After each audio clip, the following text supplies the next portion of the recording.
I think. Finally, I don't know why this computer makes my teeth look like that. They look like they're going to the side. So weird. It only happens on the computer. So sorry I lost you guys. I don't have any service on my phone, and I was in the country.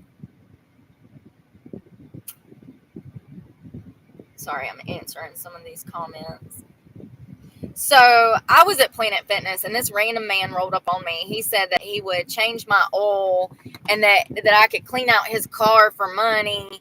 And you know, I wanted to know who sent him, because he said that somebody sent him, and he said that it was one of my followers on YouTube, but he doesn't have. He said he didn't have social media. That one of his friends sent him to find me. I mean, first of all, in my opinion, that's how you end up dead. It's kind of like when you go to prison, they tell you to not accept any like honey buns or snacks or any treats from any other inmates. It's kind of the same thing. It's like being out here in the streets. Like, you don't want to accept things from people, and you shouldn't, because it's dangerous. When you go to prison, they tell you not to accept any chocolate or any gifts from any other inmates, because then you're going to owe those inmates something because they gave you chocolate. And it's the same kind of thing out here. The last thing you need to do is put yourself in the situation where you're alone with some fucking stranger that could potentially kill you. He could definitely kill you. And you don't know who this person is, and nobody knows you're with this person. So when your ass ends up dead in a ditch, they're not even going to know when to begin or where to begin looking for you, because they don't know where you were at, because you were off with some random man that nobody knew you were with. So then, as I'm coming through the sticks, I lose live with you guys, and he starts texting me. He says, "So when's the last time you had a nice sit-down dinner?" Remember how I keep saying that people tell on themselves? People will tell you what their motives are. So when's the last time you had a nice sit-down meal? There we have it, folks. There we have it. This man literally hunted me fucking down. Come found me at a Planet Fitness. I don't know who he is. I've never seen this man in my damn life. He comes to find me to tell me that he can help me find a job, and that he can help me out with money, and he'll help me change my oil, and blah, blah, blah, blah, blah. Then he says, "When's the last time you had a sit-down meal?" What happened? I am so confused. But he told on himself. That was the whole reason he came and found me. Most definitely. The whole reason he came to find me.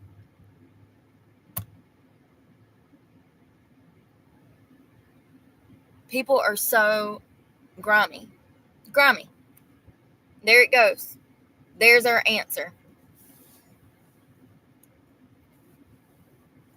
I don't know what type of people this guy's been dealing with, if he thought that he was just going to show up and shimmy up in my damn life. Like I was just going to take off with him and go to dinner. Like, bless his heart.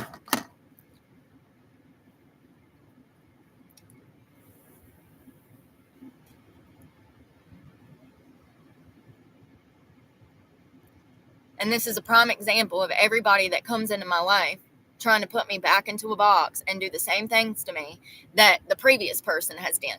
Prime example. Another dude looking for a fucking girlfriend. Looking for love in all the wrong places. 1000%.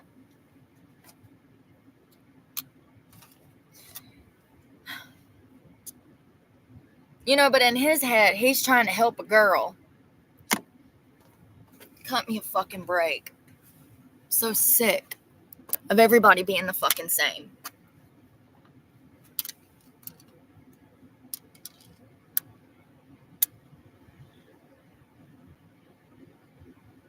I mean, it's pretty sad that I had to fucking use what gas I have left just to get the fuck out of there because I feel fucking unsafe.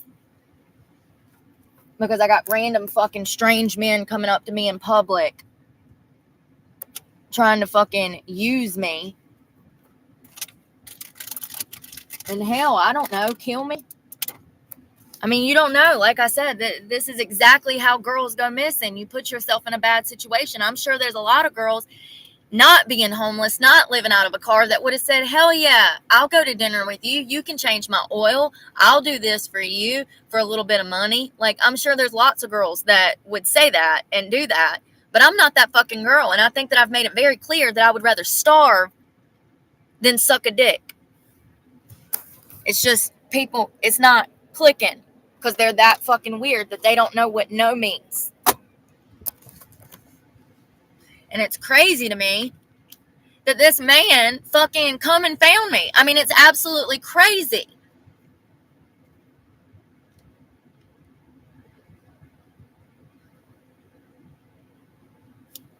Crazy. And like I said, he told on himself.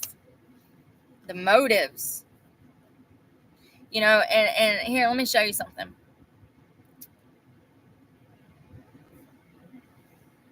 So he says, you want me to cash app you some money? No, thank you.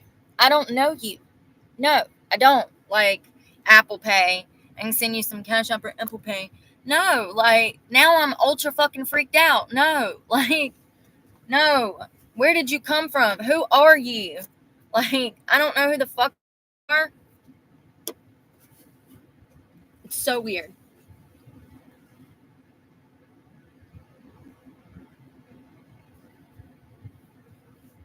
You know, and this is what I'm saying, but the man that loves me so much doesn't give a fuck that this stranger is out here trying to fucking coerce me into going and hanging out with them. But you love me. Okay. Love me so much that you beat the shit out of me, fucking abuse me, leave me fucking homeless, all because you can't get your dick wet? Yeah, that's love. And I'm trying to escape this son of a bitch. I'm at Planet Fitness minding my own damn business, and this guy comes out of nowhere, pops up, offering to do this and that and this and that. Sir, I don't fucking know you, and now I'm creeped out, and now I had to spend gas that I don't fucking have to go somewhere that I don't need to be there. Like, people don't fucking understand. Like, it's called PTSD. Actually, it's called CPTSD. The last thing that I need to be exposed to is another fucking man trying to put me back in the same situation that I just fucking escaped from. But that's most definitely what you were looking to do. Most definitely. People tell on themselves, you know. When I said, no, I don't want your money, it should have been clear that I wasn't that type of fucking girl. But no, you had to take it one step fucking further. And here's what I'm saying. Here's so when was the last time you had a nice, good sit-down meal? Let me let you in on a little secret. There's about 1,000 men that I could call right now and go get dinner with. I'm not looking for that type of man. I'm not looking for any man. I'm looking to be able to take care of my fucking self. But society is saying, no, you'll never work again because you bitch slapped 2 girls in 2009.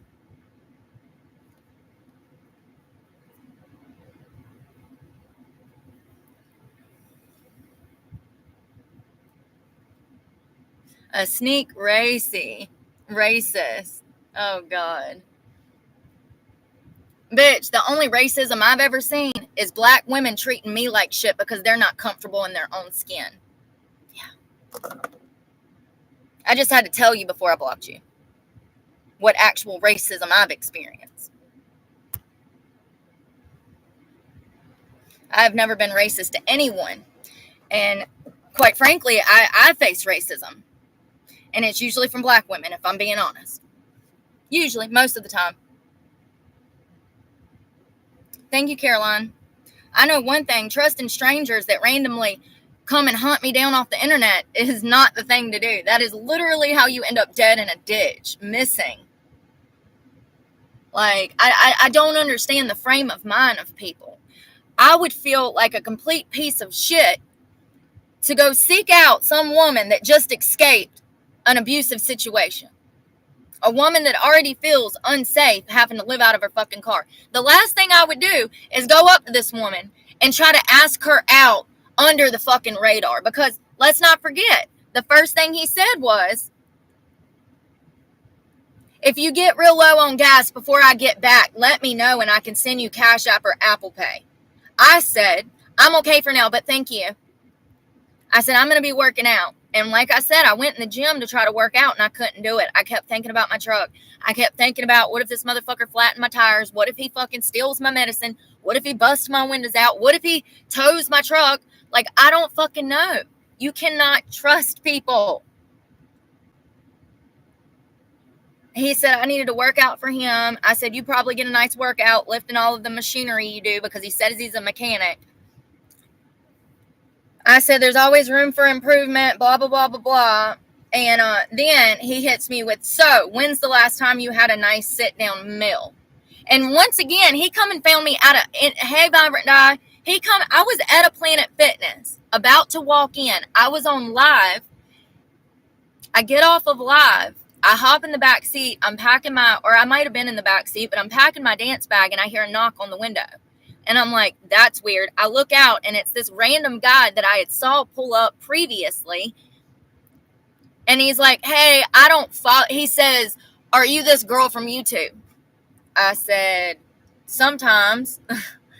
And he's like, well, I don't follow you. I don't have social media, but my friend follows you. He's in recovery. He sent me out here. He said that you needed an oil change and gas money.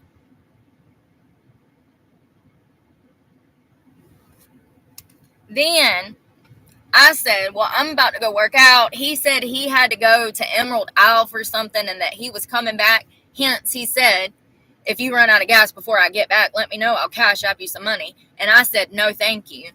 But then he hits me with, when's the last time you had a sit down meal? Like, yeah, I understand that it's been 2 days since I ate last, but I'm not putting myself in the type of situation that gets me fucking murdered just to fucking eat. I would rather starve than fucking go through any more fucking pain. I'm sick of fucking weirdos coming into my life thinking that they fucking know me when they don't. Nobody knows me. Nobody. And this motherfucker absolutely was looking to fucking have something going on with me. Absolutely. This man is not coming from a place of care and concern. He doesn't give a fuck about me. He cares about getting his dick wet. That's all they care about.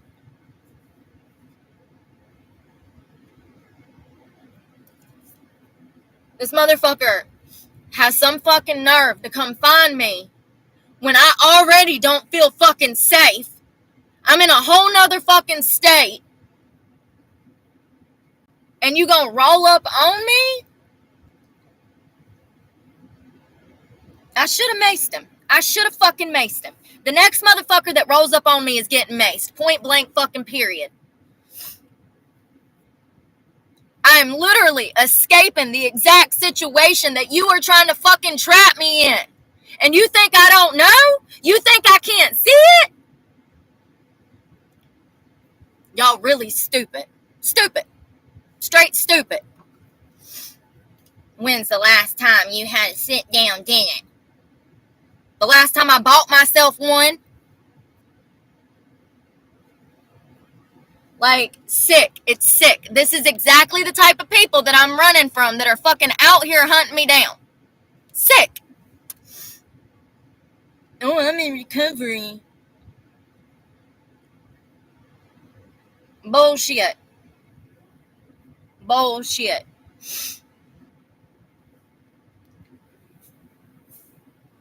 And here's the thing. This motherfucker could get me alone and attempt to rape and murder me. And if I defend myself and call the law, I'm going to jail. And I'm speaking from experience.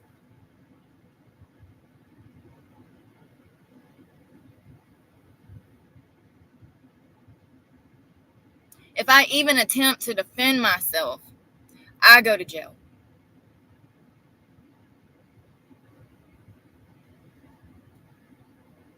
And he just come and fucking hunted me down and made up some fucking story, and people got some fucking nerve. Some nerve when I have other shit to be worrying about. My fucking phone, my fucking truck, like, and this motherfucker is over here trying to do what? Trap me into another abusive situation. Vibrant die, I can't go anywhere. I am stuck. I don't have gas to go anywhere.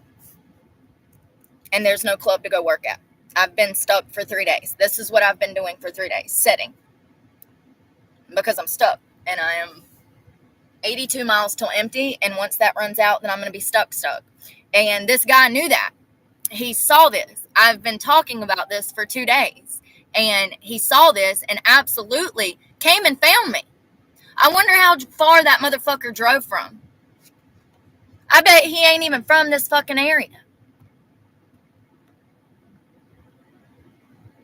Yeah, me too, Lisa. Me too. Because, you know, people really, one of the reasons that I opened this channel was because I literally was baffled at how many narcissists we have out here. And then I heard a doctor recently speak saying one in 10 people are narcissists, and they carry narcissistic traits. Once again, you can carry narcissistic traits without being a narcissist. When you think about the fact that 1 out of 10 people are actually narcissists, that explains things. Because when I got clean, I realized there's a lack of empathy, compassion, and understanding for people who are out here struggling, which, by the way, is around 70% of Americans. So that's a lot of us that are actually going through the exact situation that I'm currently fucking living through. And we have a lot of people that come from generational wealth, people that, you know, still live at home with mom and daddy who have never had to face any responsibility in life, that sit back on their fucking computers and think they know a thing or two about life just because mom and daddy put a silver spoon in their fucking mouth. I'm so over it. And one of the motivations for this channel is to show how heartless the world is and how cold people are. It's really disheartening.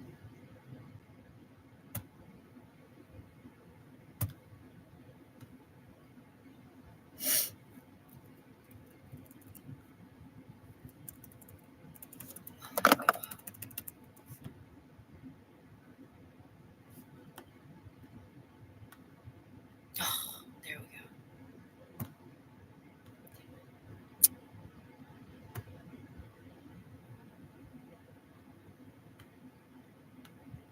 I'm trying to fucking look at the comments, but this fucking computer, I don't know why.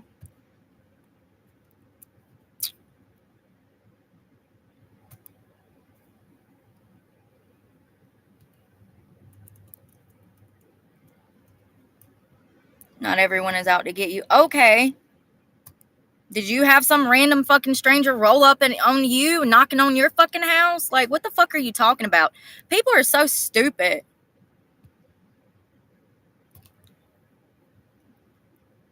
You know what's funny, though, is none of these motherfuckers have ever been through anything. None of them. None of them. Not anything real.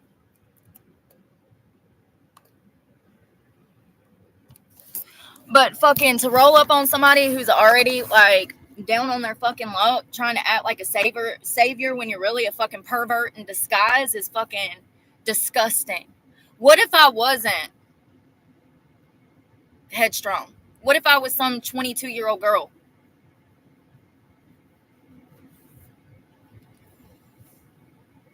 The fucking lies. I don't have social media. The lies.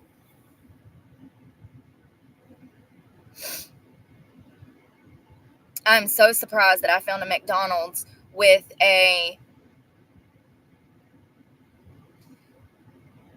with Wi-Fi.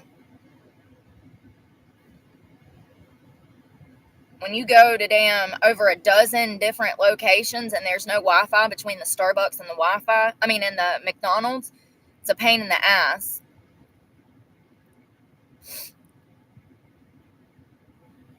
And like, what if I didn't have the money for a phone and I had to strictly rely on McDonald's and Starbucks? It would be impossible because they don't carry Wi-Fi at the locations like they used to anymore. And the one in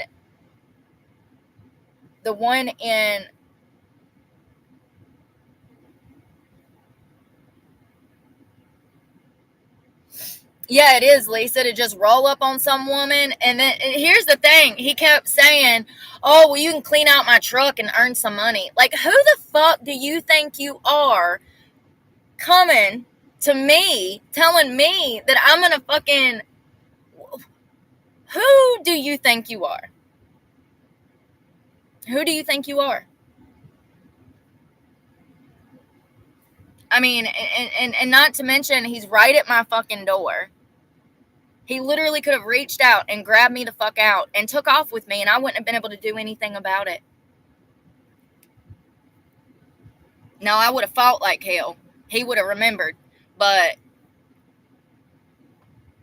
there's a huge biological difference between women and men. And there's no denying that men are much stronger than women. And it would have not been hard for him to kidnap me. And I don't know this person, but I do know that anyone that goes out of their way to hunt down someone that they've never met before in their life just to ask them out to fucking dinner is probably not a safe person. First, you said your friend sent you to change my oil. Then you said that you could find me work at a mom and pop's diner that, newsflash, wouldn't even pay for my gas. People just think that they can live my life so much better. Newsflash, the job that he was talking about, I wouldn't even make $7 an hour working there. Yeah. So, then he says that he has to run to Emerald Isle and that he'll come back and change my oil. And I'm just like, okay, like, I really wanted to know who the fuck he was. And like I said, he said that his friend sent him to find me. So I'm like, well, who is this friend? And he says, oh, well, he's in recovery and he's been clean off of alcohol for X amount of years. And so have I, and blah, blah, blah, blah, blah. Like, okay, so both of y'all are recovering alcoholics who watch me on the internet and came up with a plan to send you over here to ask me to dinner. I am so fucking confused. I mean, what did he think? Did he think when he said, hold on, he says, so when's the last time, even though I don't like the son of a bitch, I'm not going to show his number. Even though he says, when's the last time you had a sit down dinner? I mean, did he really think that I was going to be like, ooh, yes, ooh?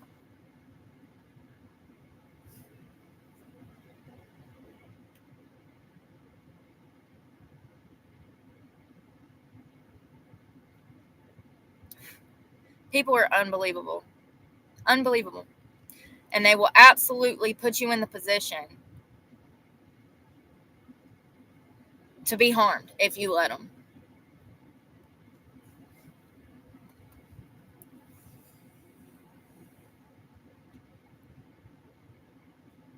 And I don't trust anyone until they prove themselves to me anymore. If the motherfucker would have showed up with $200 and said, hey, I can get you work tomorrow. It's construction, but I can get you work. I would have showed up bright and early to fucking work. But it's a whole different fucking thing to come up to me and make all of these fucking promises. And I don't even know you. You come out of nowhere making these goddamn promises. I didn't need these promises from you. I don't fucking know you. But when you come out of the woodworks saying, oh, I'm going to do this, I'm going to do that, I'm going to do this, I'm going to do that, and you don't deliver nothing, and then you blow me up and then try to fucking swindle your way into a fucking date with me. Like, honey, I don't know who the fuck you thought you were dealing with. I don't know. But I'm not the one. And I'm not whoever you thought I was. Sorry. There's lots of men I could go fuck for money. Part of the situation that I'm in right now is because I refuse to sell my soul. You ain't no different. You ain't special. Maybe a little special ed rolling up on me like that. But outside of that, you ain't special. You just like the other 90% of fucking men out here. Dangerous, disrespectful. I wish the friend that sent you would jump in the fucking chat right now. The supposed friend of yours that sent you. We'd love to hear from him right now, wouldn't we? Who is he? Who's this random man that sent you to find me? And why would you be so willing to roll up on a girl that's fucking homeless, stranded somewhere? People are so stupid. Stupid. Now, if I would have maced his ass, I'd been in jail. Out here by myself, I would go to jail. Love that for me.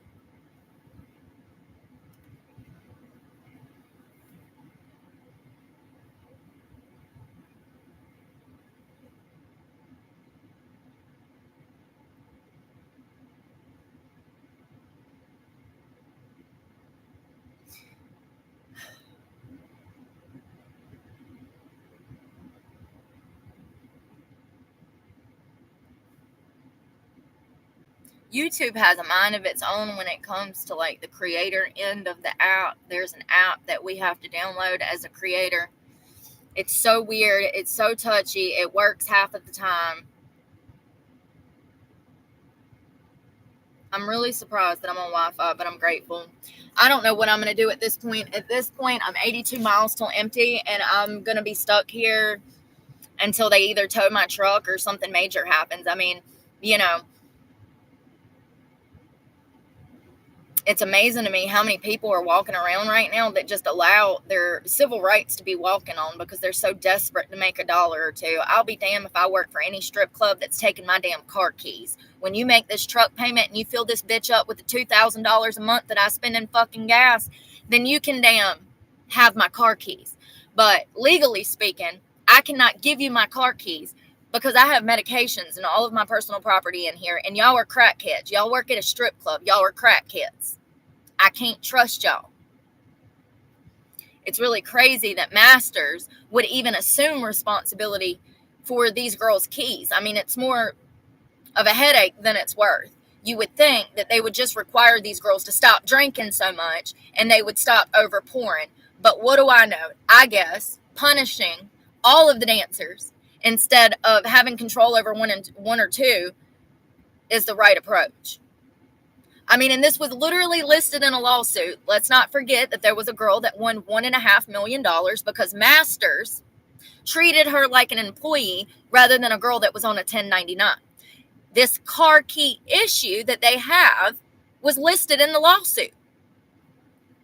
But instead of changing its policies, they're just going to keep breaking the law.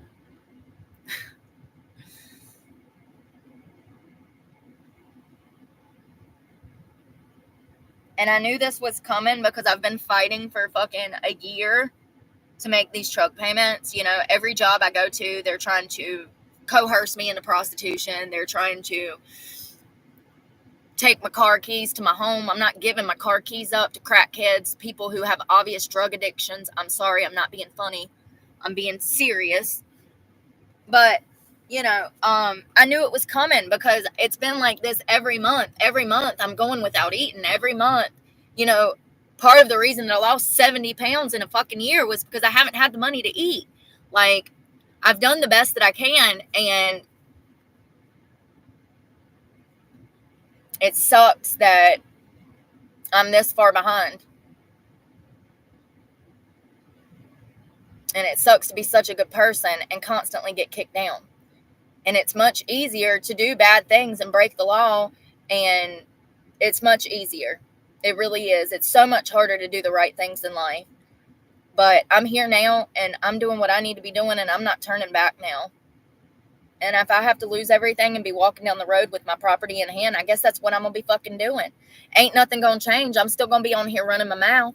Except the only thing that'll change is my point will be proven even more, that we're in a really economic shitty situation, and things are going to get a lot worse than what people want to recognize. And I know, because I was living in $1 million house in 2019, and I had no financial issues in 2019.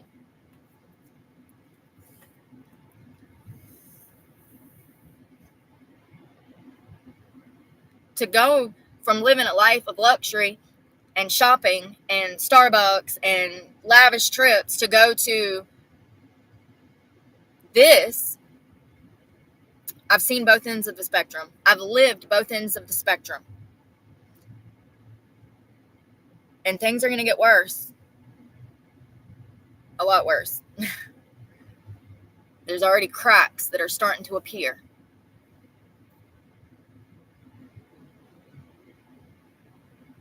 It sucks that every time I go into a club, I become a top earner. I'm the prettiest girl in there. And there's opportunities for me to make money, but the club gets in the way of allowing that to happen because they have shady ass business practices. They take way too much money from the girls, which is illegal. And not only that, now they want access to all of my medication and the only thing of value to me.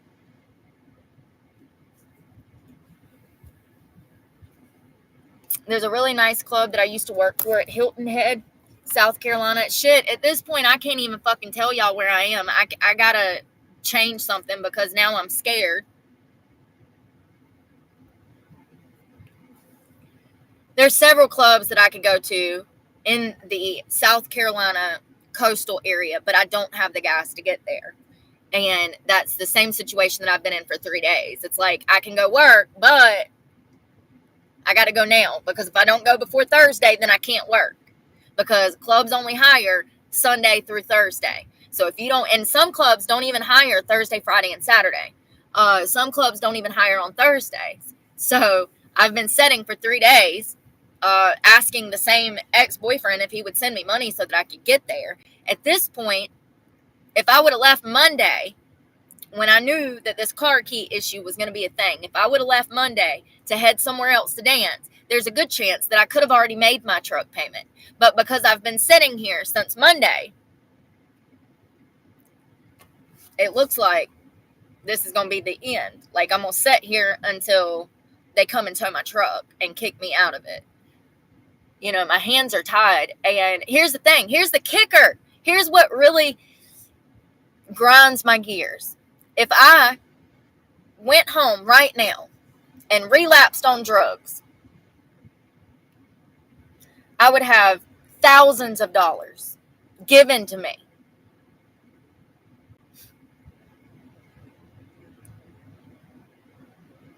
When I think about that,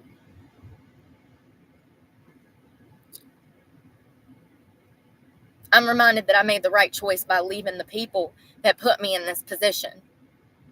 Because any person that would give you money for drugs, but not money to feed yourself, does not love you.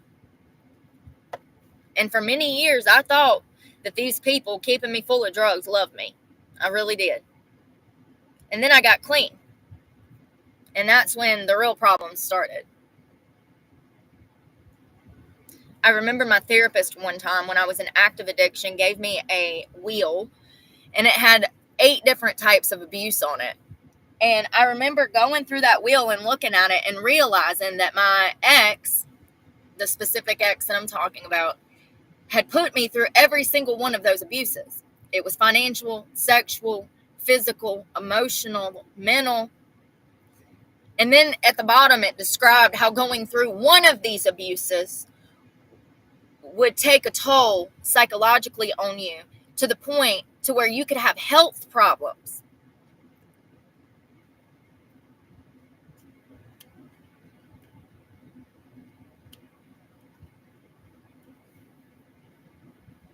And I stayed sick when I was around him.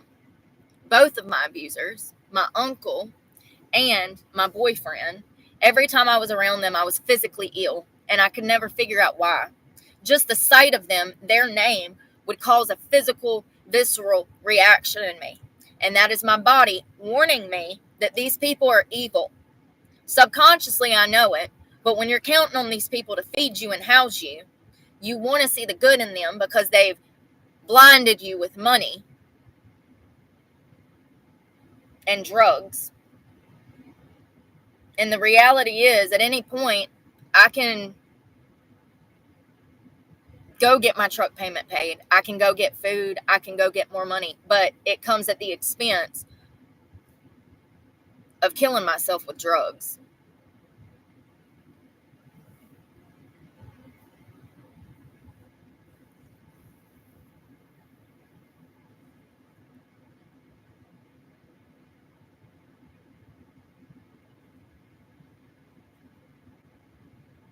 If you have people in your life that would give you money for drugs before food, them are not your friends. That's not your family. They don't give a fuck about you. Anybody that gives you money for the use of drugs does not care about you. That's codependency.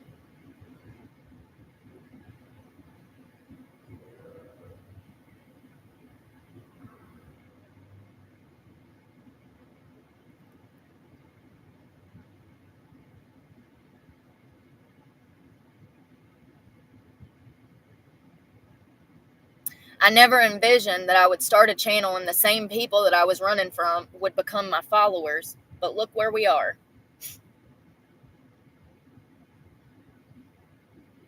I'm not saying all, but most.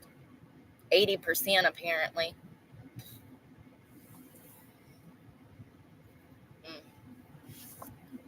A little more karma for me, huh? Love that.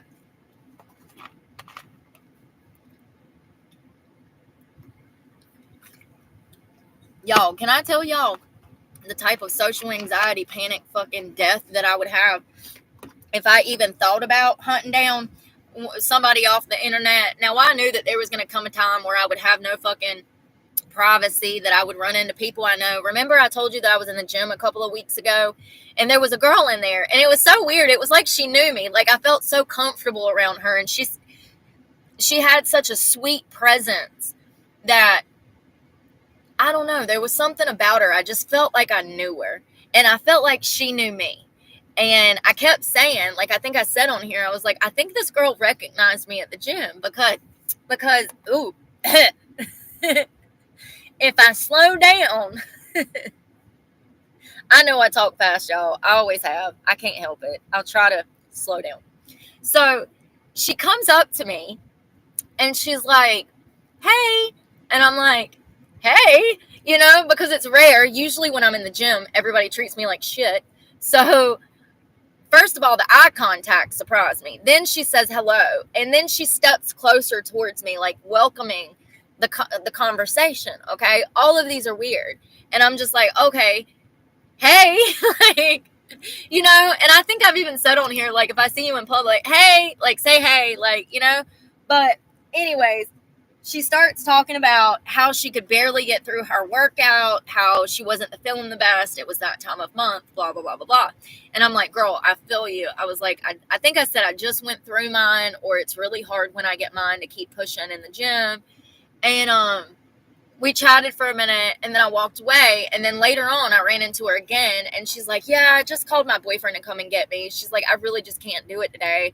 And I was like, girl, I feel you. I was like, go home, get some rest, like whatever. I love when I can meet people and it's that kind of interaction. Not the kind where some random man shows up thinking that I'm willing to suck his dick for Red Lobster. So she was really sweet. And I just had this feeling like with her comfortability around me that maybe she knew me or saw me on here. I don't know. Maybe I'm probably assuming a lot. But she was really nice. And those experiences are like, I don't know. I don't know if she knew me or not. But either way, she was still a stranger. So I appreciate, that she was a nice stranger. Hello, Pisces, babe. Absolutely, Roxy. That's absolutely what he thought. He thought that he was going to come find me at Planet Fitness and I was just going to be willing to go to dinner with him.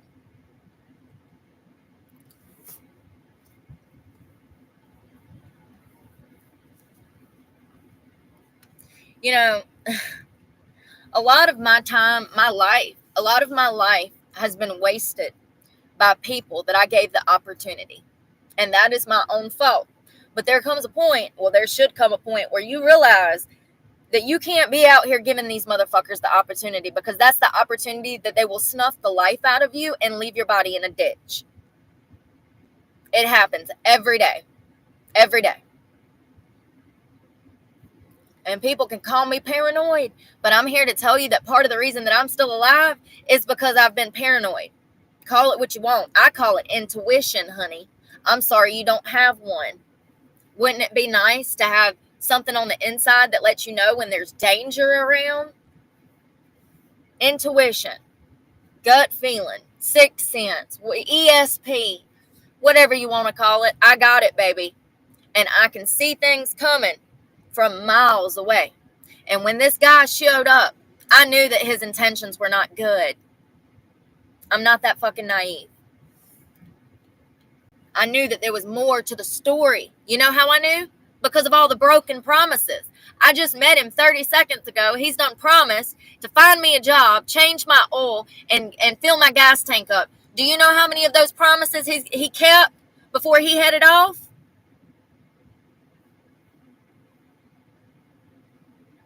And I don't care if he did keep the promises. My intuition was ringing like an alarm. And it was so bad that when I got in the gym, after he had left, I get in the gym and I can't even work out because my intuition is still eating at me. It's saying, bitch, get the fuck out of here. What are you thinking working out? Bitch, what are you doing? Are you asking to be murdered? Brooke, you're asking to be murdered. That's all I heard when I went to work out. And I'm sorry if some people don't have those. I'm so grateful for my intuition because it saved my life more than once. More than once. Daily basis, it probably saves me. You know what's crazy though, is my ex is the type that would tell me to go fucking eat with this fool. My ex is the type that would tell me to go eat with this fool. Let's not. Hello from New Zealand. I'm going to visit Zealand one day. No, I've been up all day. I get up early. I got up at like 5 or 6 this morning. My early schedule is one of my favorite things to my new sober life. Now, I've been clean for a while. I say that like I just got clean yesterday. But I do like an early schedule, especially in the winter. I go to bed early and I get up early. And I just like it that way. It's a little bit of privacy for me, especially living out of my car. If it's still dark outside when I wake up, then I have a little bit of privacy. I can go get stuff done. I can get in the gym before everybody. I've actually been slipping the past 3 days because I've been so stressed. Going in the gym really makes me feel guilty because it's like I need to be working, but I don't have the gas to go look for a job. I don't have the gas to get to a club to work. So I'm literally stuck. And I've wasted 72 hours when I could have been working somewhere making money. And this is how it's been for the past like 4 weeks. I try to work. The club has fucked up rules. They're breaking the fucking law. There's nothing I can do about it. I have to go to another club, try there. I might make a little bit of money before the girls get fucking jealous and I have to quit because they're bullying me. So then I go to another fucking club. And it's just, at some point I have to realize that these places are not for me and that God is working for me right now in ways that I can't even fucking imagine. And the last place that I need to be is in these crappy ass clubs with the people that absolutely assisted and put me in this situation that I'm currently in. Let's not forget that my ex owned a strip club. We owned a strip club. So, what led me here is a compilation of a lot of things. It's not been one thing. But it definitely did not help that I've been stuck in these strip clubs for 2 decades. I'm getting nowhere. There's no riches there. There's no money in the industry at all whatsoever anymore, unless you're a prostitute, and I'm not. So, and when the clubs start forcing these girls into doing this, They go into other clubs thinking that it's expected in there. And before you know it, every single club has implemented prostitution. And I'm not going for it. I'm not.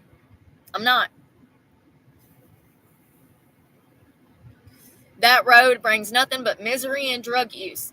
And I'm not involved in either one of them.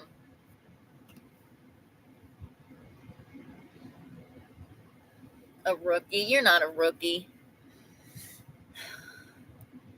New Zealand, there's so many beautiful places I want to visit there. You know where else I want to go? Greenland, Iceland, Stockholm. There's so many places in that, like that general area, you know, that I want to go. In the UK, there, I want to visit India, Italy, of course, Barcelona. I mean, you name it, I want to visit it. Unless it's like dangerous territory. There's another girl that's on here that goes to the Middle East. She's brave or stupid, one or the other. And she just rides up on these damn pyramids on these camels. And one of them, the terrorist rolled up on her. ISIS rolls up on her, and they start asking her where she's from. If she's American. Scary. Asking her if she's married. She lies and says that she is, I think she said from Canada, but I could be wrong. And she says that she's married. Let's not forget, these are horny ass, middle-aged terrorists, okay, that would not think twice to slice her throat and kill her. They didn't, because she never admitted to being American. But there's a good chance that if she would have admitted that she was American and single, that we may have never seen her again. So I don't want to go anywhere like that. But there's lots of places that I've traveled to and lots of places that I can't wait to see one day. I've always been a gypsy. I think that it comes from my abusive upbringing, not having stability in the home from my parents, not having love and affection from my parents. When you grow up in a home and you're bouncing from one place to another place to another place to another place, adults that have experienced that in childhood have a tendency to bounce from place to place to place in adulthood because that was their childhood experience. So the fact that I'm a gypsy definitely stems from the fact that I grew up in foster care, group homes, independent living facilities, training schools. I mean, the state pretty much raised me. Unfortunately, my parents' abuse was so bad that the state was constantly taking me. And even though the state would tell my parents, hey, you're causing her psychological damage by beating the shit out of her, they still thought that that was the best route to take. And they actually raised me to be violent, taught me to fight, and would whoop my ass if I didn't win fights. And for a long time, I haven't been able to say these things because I was worried that I was going to offend my brothers. And then my therapist says that children who grow up in the same home can grow up experiencing two different lifestyles. And I can't be mad at my siblings for having a wonderful relationship with my parents. I was the first. I was the first and oldest in the home and the oldest. So I was the guinea pig for all of the other siblings. My parents did beat some of my siblings. Some of them they didn't. And some of them they didn't beat nowhere near like they beat me. So I'm sure that my brothers have a different experience than I do.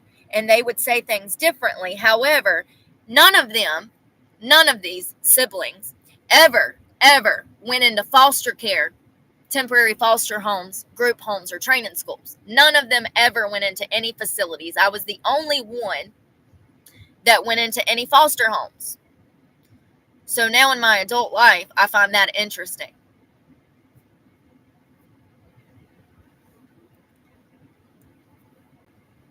And I used to think that the abuse had to have been pretty bad for the state to come in and take me. But unfortunately, that's just not the case. DSS,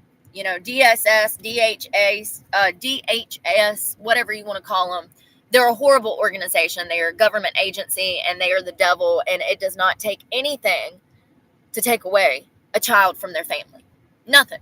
Just an allegation. That's all you need. And legally speaking, you can have your child taken away. Hell, in California, if you don't allow your child to have gender affirming care, they consider it abuse in California now. That's insane. So you're telling these people that if they don't abuse their children, then they're going to have their children taken away because they won't allow the abuse to happen to their children.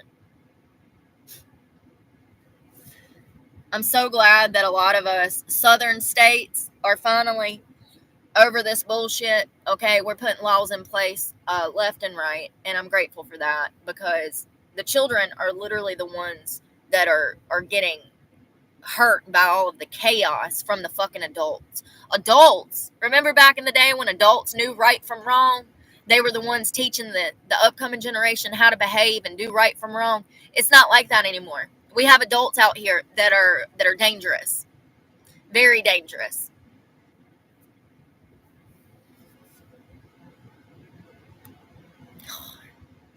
I wish I had $1 for every time I blocked somebody today. I might be able to fill up my gas tank. Ugh, Lord. Don't get it twisted. I can sell my soul. I can absolutely sell my soul. I can go back to anybody I want and fucking sell my soul. But part of the reason that I'm in this situation is because I refuse to do that, because I recognize that by allowing these people to do what they were doing to me, I'm only hurting myself. And at the end of the day, it's not worth it just to have food in my stomach. At least I have my freedom. I have free will. I can, choose. And I have a choice in the matter out here. When I was with my ex, I had no choice. And I was property. My opinion did not matter. My input was irrelevant. It's his life. I'm on his time. I'm on his schedule. Whatever he says goes. And I can't go back to that. I would have to go back to drugs to go back to that. And I'm not going back to drugs.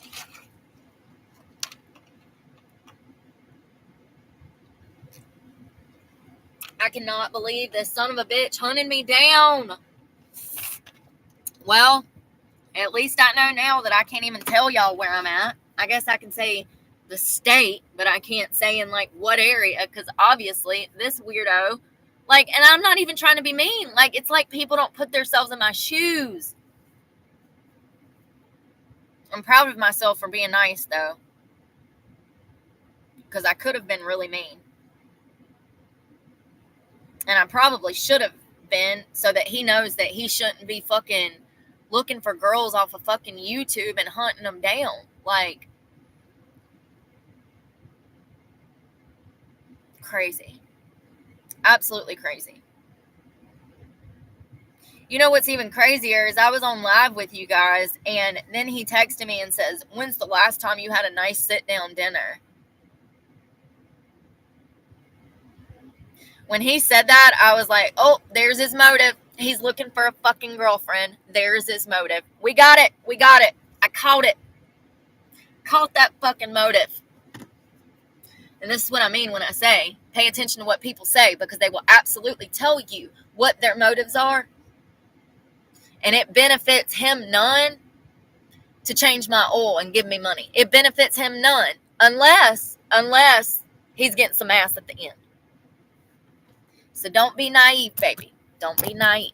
He absolutely thought that he was going to pull up and carry me off and fucking take me to dinner or something. I don't fucking know. I don't know. But this is exactly how you end up missing. This is not a good idea. I blocked his number. The only reason I gave him my number was because I wanted to see what he would say. Because his whole story was fishy. So fishy. He says, My friend sent me to find you. My friend said, you were almost out of gas.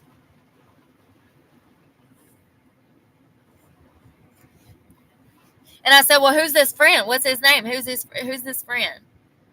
And then he told me his name, but he would never tell me his friend's name.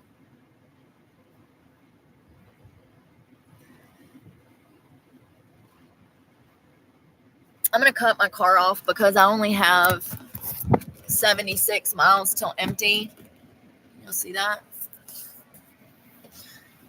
And it's starting to rain, so maybe it'll cool it off. It's 90 degrees outside. I don't know if y'all can see that, but my battery also is low. It's saying that it's going to, you see, it's to the far left.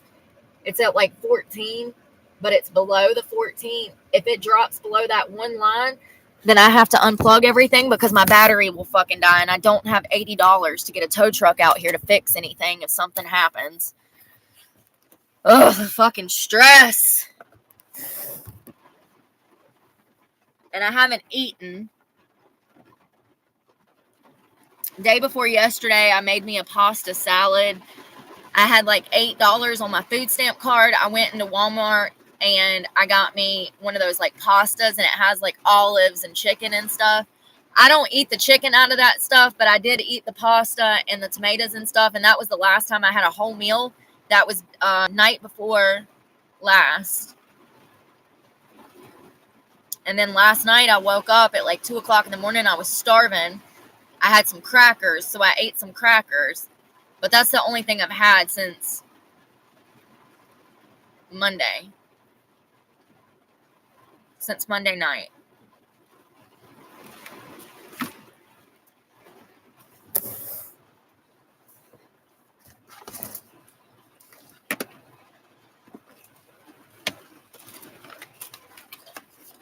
I've got Triscuits, honey grams, oatmeal. I've got 2 different kinds of oatmeal. That's apples. And I actually have some of these little microwave things, but there's no microwave. If I can't find Wi-Fi, imagine how hard it'll be to find a microwave. You know, gas stations are slipping nowadays. They used to have microwaves in bathrooms. Neither one anymore. It's getting hot already, and I just cut the truck off. We'll crack the windows a little bit. Probably get rain on my seat, but hell, it's better than being hot.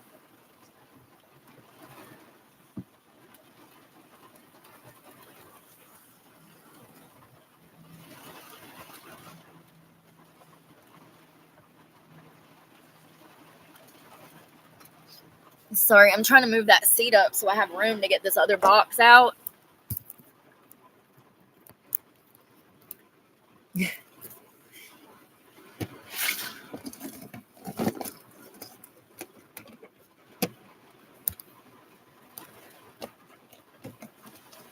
You know, yay, I found a cake. I forgot I had it. Remember I told y'all yesterday I had a Louisiana conch cake. Cucumber. I was going to make avocado. So I thinly slice this, and I have this balsamic glaze somewhere. I thinly slice this. I marinate it in this balsamic glaze, and then I take avocado. I smear it on either one of those rice cakes or a tortilla or a piece of bread. And then the thinly sliced cucumbers, I lay on top of the avocado and put bacon bits and whatever else I can find. I do have tuna, but I don't have a can opener. This can of tuna has been in here so long that I'll actually open it to see if it's still good. It's like this children's brand, and it's got hair on it.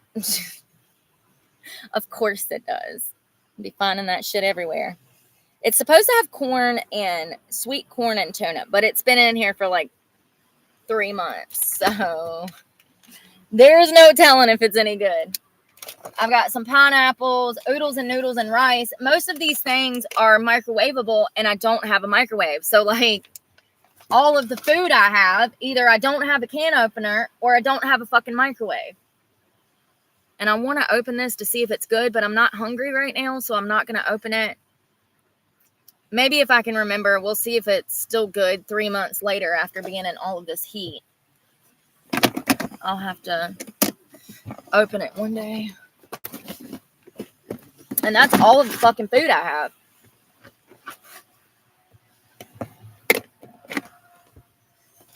This is what I had last night, was these crackers. I've got thins and some oysters. That's more of like a nighttime meal. Vegetables and rice. This is the only one I eat. Beans. I guess I could eat these with some of those Triscuits because it has a pop top. I also have 2 boxes of oatmeal. So I do have stuff to eat if I need to. However, when I'm under this amount of stress, I just can't eat, y'all. Like, when I don't know, when I'm just fucking sitting here, I'm just stressing and like rolling my gears in the same fucking direction. And this is how it's been my entire life. Like, you know, my ex the other day said something and he tried to make it seem like my life wasn't just like it is now. My life was just like this when I lived with you. I was in and out of homelessness. I was in and out of hunger. I was in and out of fucking stress on a daily basis. I don't know why you thought that they're crazy. They're crazy. They really do think that they have helped you.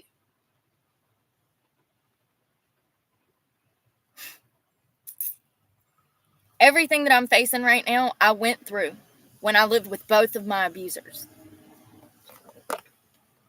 And it's the life that I would be signing up for to take on a daily basis, living with either one of them. Don't get it twisted. Constant fucking abuse and stress. But it is what it is, and I can't do anything about it. It's out of my hands. Me staying sober is all that I can do. Me focusing on tomorrow is all I can do. And it definitely sucks to have so much ambition and willpower to do good things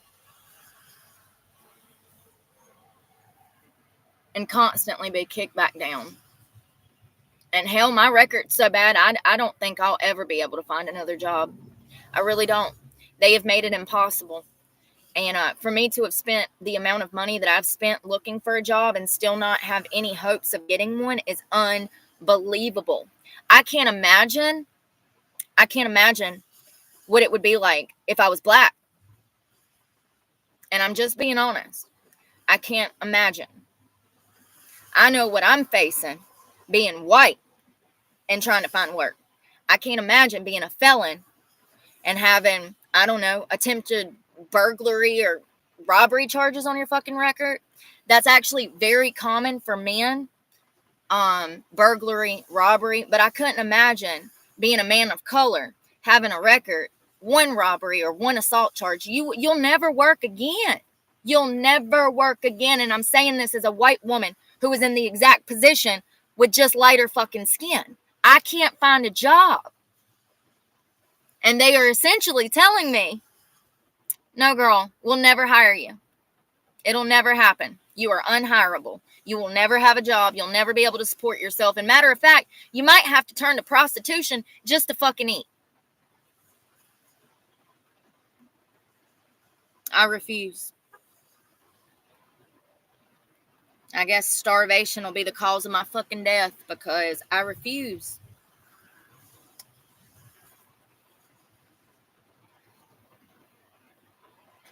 And this is exactly why people get out of prison and they continue to commit more crimes because they can't find work. So what are their fucking options? Because they have mouths to feed, bills to pay, shit to do. What do you want them to do? You mark them with a felony at fucking 18 years old. And at 38, they still can't find work. What do you think they're going to do? I mean, that exact situation is what I'm living in. I was charged at 18. I went to prison at 18. I'm damn near close to 38. And I can't find a job. And matter of fact, I'm about to face extreme homelessness. I mean, I'm already homeless. Who's kidding? Who's joking here? Who am I kidding? I'm already homeless, but I'm about to face more homelessness because I can't find work to pay a bill, to pay one truck payment. It's unbelievable.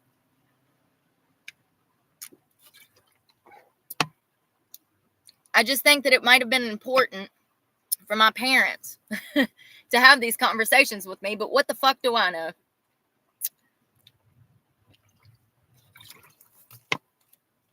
Hell, my parents didn't even have these conversations amongst themselves or themselves, so it's not like they would set me down and explain things about life to me. They never taught me anything. Nothing. I learned nothing from my parents. Nothing. Everything I know I've taught myself. I've made it this far by using my intuition. And I knew there was going to come a point where I might lose my truck.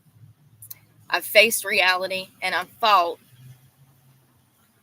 And at this point, I'm so far down that I can't even pick myself up to go look for a job or try a different club. And I do wonder how much of this was planned, because once again, let's not forget, this motherfucker sent me down here and said, you should go try blah, blah, blah, blah, blah. I absolutely did not have the money to come down here. And so he sent me the money for gas. And, he knew that I had no money. But to send me down here and then to ignore me, and here's the thing, he'll be texting me in a week saying sorry, because it's part of the manipulation shit, and at that point it won't matter because I've done blocked his number. I'm so far fucking done. I should have never allowed the motherfucker back in my life. I mean, for God's sakes, he called the law on me for fucking 4th of July. Have we forgot about that? Anyone that fucking calls the law on you because they're mad that they invited you to their house and you won't behave like they want you behave. You won't go mingle with their fucking family because you know that their family is two-faced and talk shit about you because they're jealous. So you don't want to go hang out with these motherfuckers. He's butthurt and calls the law on you. This is the type of adult that I'm dealing with, and I'm not surprised. I've been dealing with this shit for years. Any man that loses his girlfriend to suicide, she hung herself in our $1 million house. Any man that loses his girlfriend in such a manner should step back and say, whoa, how did I contribute to this lady's death? What did I do that made her take her own life? But no, this is the type of man that would have 2 or 3 women that committed suicide and then still be standing there like, why would they do this to me?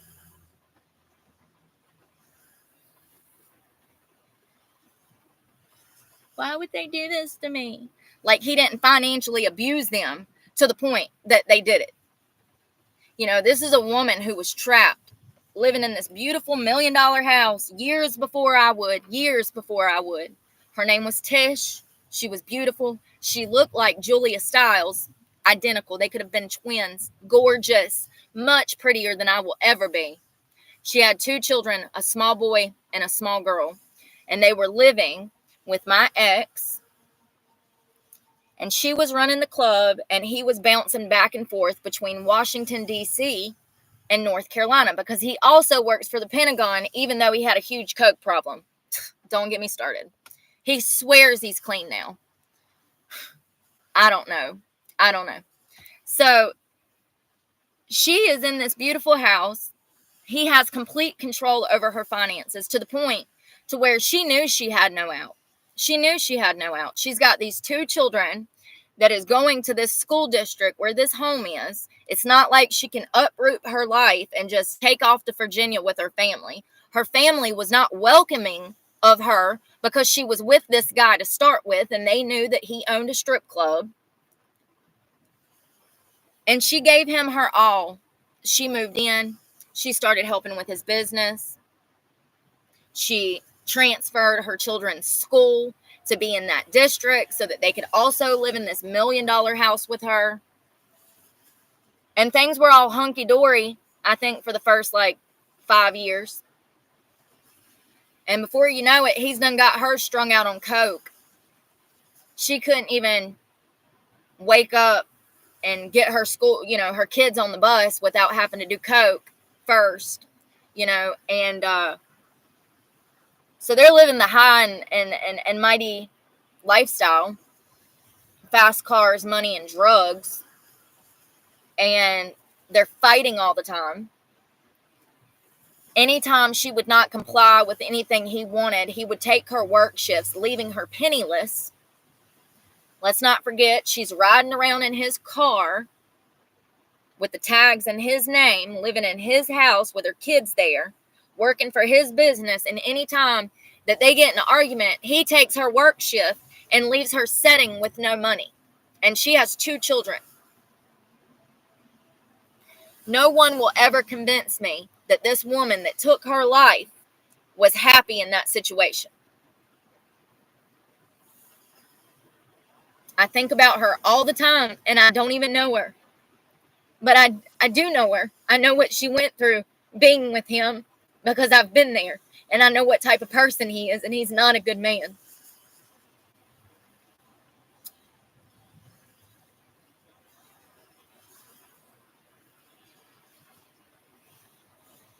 And I bet she never crosses his mind.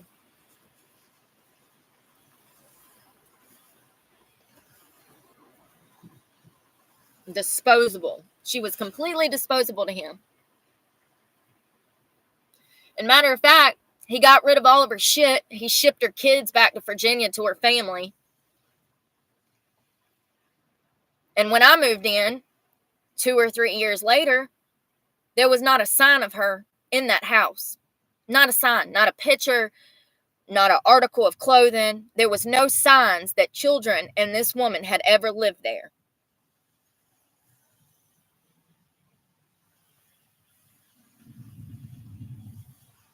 And anytime I was cleaning the house, I would clean the attic, clean the garage. I was always cleaning something because he's nasty and he didn't clean and he lives like a hoarder. And so I would find randomly pictures of her and pictures of her kids and pictures of them. And I would always put them in the house out because I couldn't understand how a man who loved a woman so much just got over it and just trashed all her shit. And these children that he claimed to love, he just shipped back to a whole nother state with relatives that they didn't even know. But he loved her so much that when I would put her photos out, he wouldn't even acknowledge them. That's a cold fucking heart. Let me tell you, that's cold. That is cold. To rob a woman of her life. And not only rob her, but rob her children of their mother. It's cold. It's vile. Evil. So I can't be surprised in the way that he treats me when I'm aware of all this shit. These are exactly the type of people that I'm trying to get away from. And hell, at this point, I got them fucking stalking me now, knocking down my damn door, finding me at Planet Fitness. What the hell are you thinking?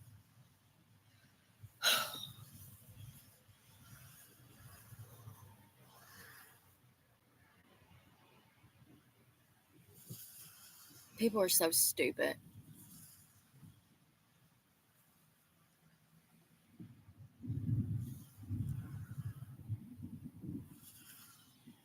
I don't deal with a lot of people, especially people that I meet in these clubs, people that I meet in passing.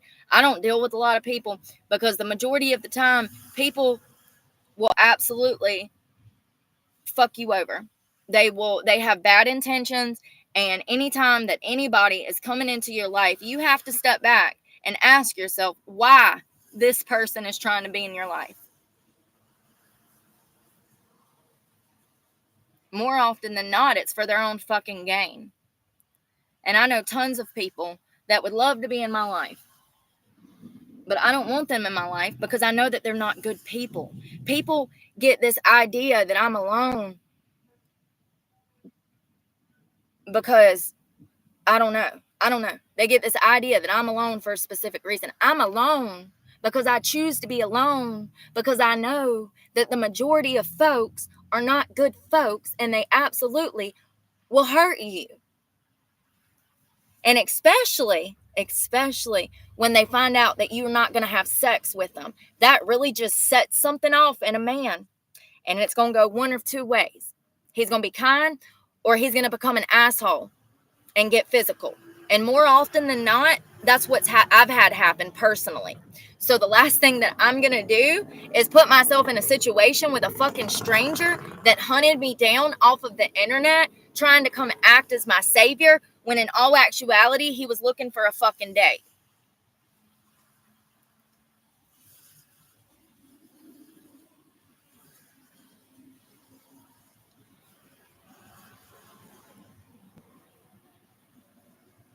I could never imagine. I can't even picture myself trying to find somebody from the internet. It's just crazy to me. Like I said, if I saw somebody out in public, I'm not saying hey, because I have respect. Like, it's one thing if I see you and you see me and we wave. It's a whole nother thing if I don't know you and I recognize you from like maybe the TV or YouTube, and I come running up to you and I'm like, you know, that's a whole different thing. I'm not going to come running up to you. That's what I'm saying. I'm not going to come running up to you. Yeah. I'm not approaching people like that. Like, I don't know what the fuck he thought. I guess he thought that he was going to roll up and I was just going to be like, oh yeah, let me give you a blowjob. Like, what the fuck? I really do think that he thought that, like, and it's like people are so stupid. They don't think about the fact that if I was like that, I probably wouldn't be living out of my car. Don't you think that there's enough dicks to suck in the world to make money off of? Absolutely. But, you know, but people don't think. They think because I'm a dancer that I have to be up to some nefarious shit.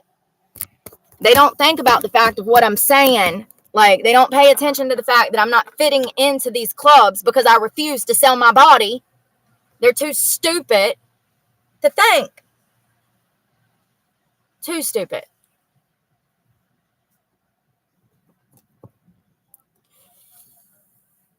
And I texted 2 people yesterday, one of which I used to have a physical relationship with. This is the kicker for me. People are like, why are you missing? You don't text me no more. You don't. This is why. This is why. And I texted him. I said, hey, my phone is going to get cut off because freaking I came down here to work. I said, and I don't know what's going on, but so-and-so told me they were going to send me money and they failed to do so. Can you help me? My phone's going to be cut off. Now, this is a person that I had a physical relationship with for years. And also the same person that's like, oh, you don't love me no more. You don't talk to me no more. Yeah, because when I text you and tell you that I'm stranded and I need help, all of a sudden you're not my friend. But if the roles was reversed and we had went out to dinner and we were drinking,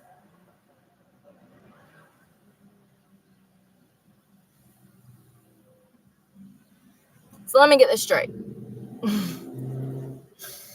Only one person can get help in this relationship, and that's you. If I need something, I don't matter.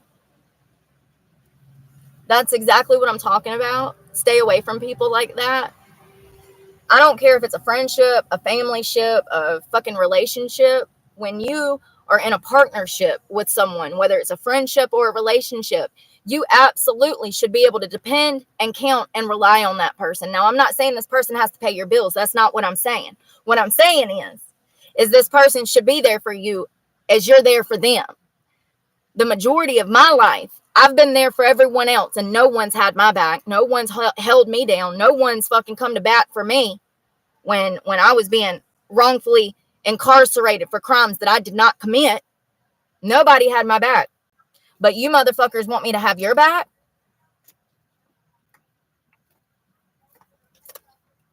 I can't even have my own back because I've had everybody else's back for so long.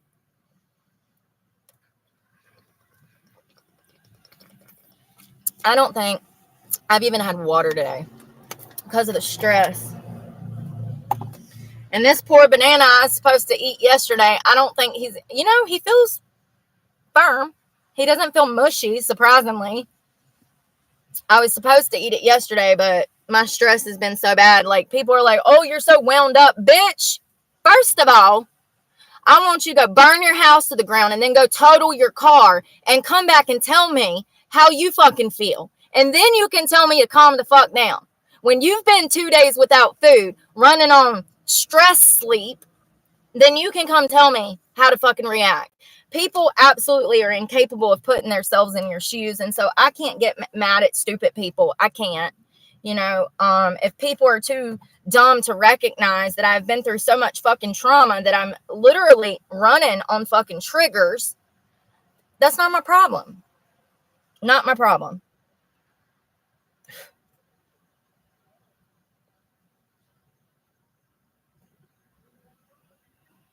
I keep getting all these fucking notifications from YouTube. Everybody's putting out videos now talking about this financial collapse to come.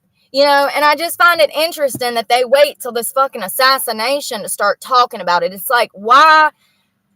We got the left out here that have been blatantly lying to us. They tell us that inflation is not bad, but we're living through it. So we know that's not true. But not only that, we have numbers, we have data that shows us that it's not good and it's going to get worse.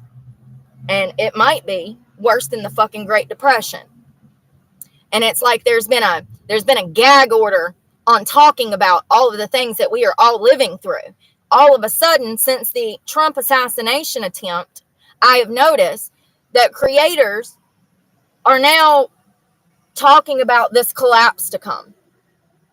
Did y'all all get the data in one day? Did they recently do a study that we don't know about? Like, why is it now that y'all are talking about it when all of us out here have been living through it and saying there's no way that that's possible? Those numbers are a blatant lie. But now, everybody wants to talk about it.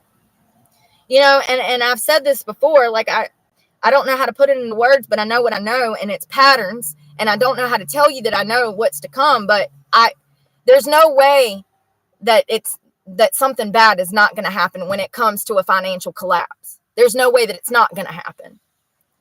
All of the numbers, everything that we are living through, from the housing market to retirement, Social Security benefits, all of it, everything, from the court systems to the education system, everything is fucked up. All of it is a mess. All of it. I can't think of one place, one branch, one lane that is going well right now. Like, tell me what's going bad in your life. No, tell me what's going well. Name one thing that's going well. I'm waiting. I mean, I'm being for real. It's not rocket science. I can see it coming from miles away. Nothing is going well.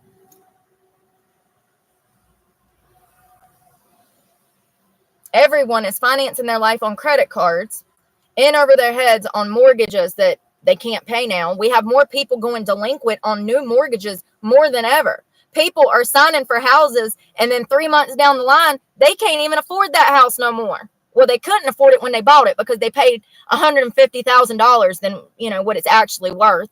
But I digress on that. But do you see what I'm saying? Like, they were already living on credit cards. Then they go and finance a $500,000 house. And then 3 months later, they're filing for bankruptcy because they were living on credit cards. And those paychecks that they were living, those paychecks were somewhere along the line not enough to cover the debt that they had done taken on. And we have more Americans going through that right now than ever before. It's about to be a shit show. I'm just glad that people are finally talking about it because I can see what's to come, but I can't put into words how I know it. I can't, because I'm not that very smart of a person, and I'm just being honest.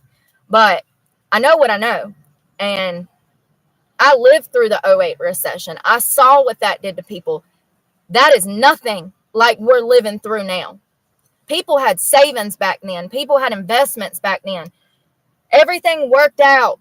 Some people lost their homes. Don't get me wrong. A lot of people had to file for bankruptcy. It was a bad time, but it was nowhere near the financial destitute that we're currently in my opinion. This has been much worse than the 2008 recession. And we're not even feeling the worst of it. People are still living in la la land. There are people out here claiming that they're doing the best they've ever done.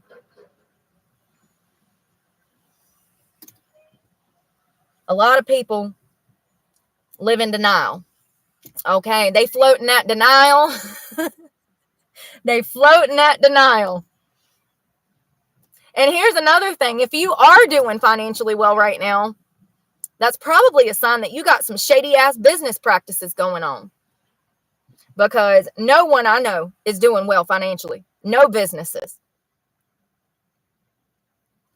Once again, when your income is directly impacted by everyone else's income, and upwards of 70% of those Americans are living paycheck to paycheck, there's no extra money to be had. They're not coming in eating out. They're not coming in tipping the waitress. They're not coming in drinking during Friday night football no more. People are not spending money like they used to because they don't have it. Everybody I talk to is stretched so damn thin. So thin.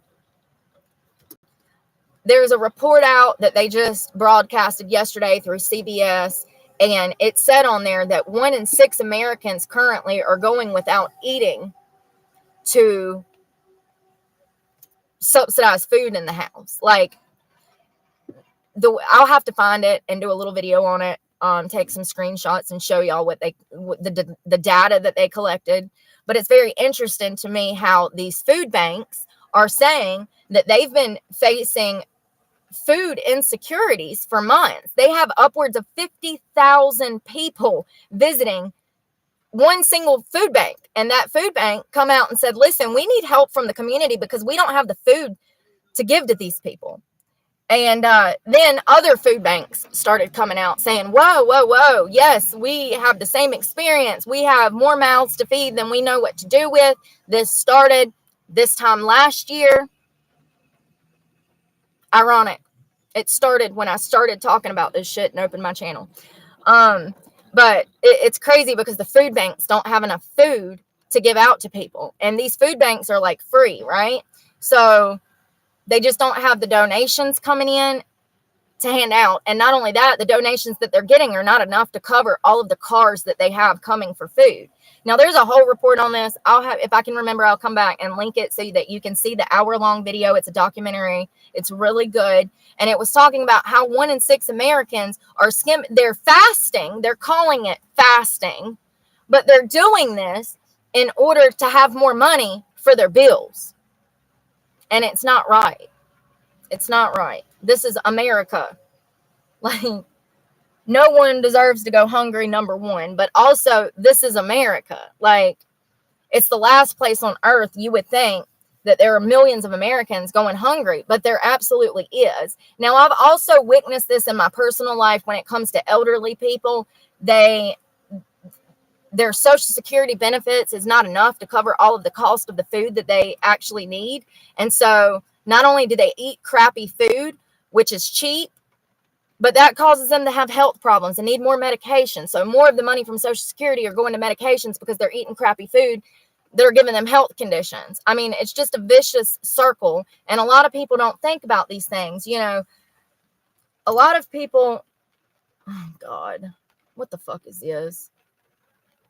Why is he right up on my ass? Is he... Y'all, something's going on, and I don't know what this motherfucker wants, but, like, he's right up on me. The drive-through line, like, why is he at my ass? Do y'all see him in the rearview mirror? First of all, there's nobody even in the drive-through. So, what is he doing? Oh, God. Y'all. Oh, it's just some dumbass that doesn't care that they're blocking off traffic. Okay, I got you. 10-4. Just some old lady that doesn't give a fuck. At first, I thought it was that fucking guy again.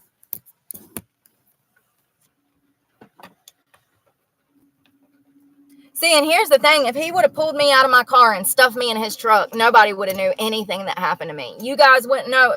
You'd never see me again. I'd be chained in his fucking basement by now.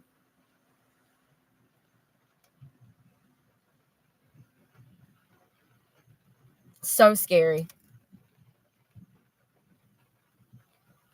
So I guess after I get off of live, I'm going to go find like a parking lot to sit in for, I don't know, I guess until either the law shows up or something. I really don't know what to do.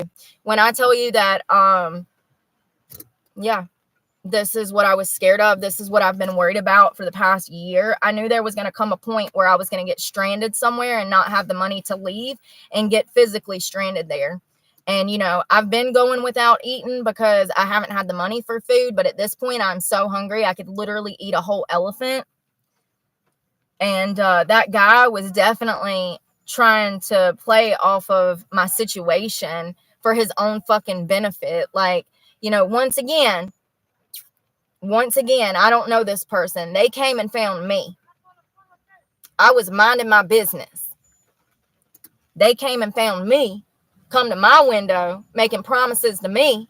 Didn't keep not a near one of them, per usual.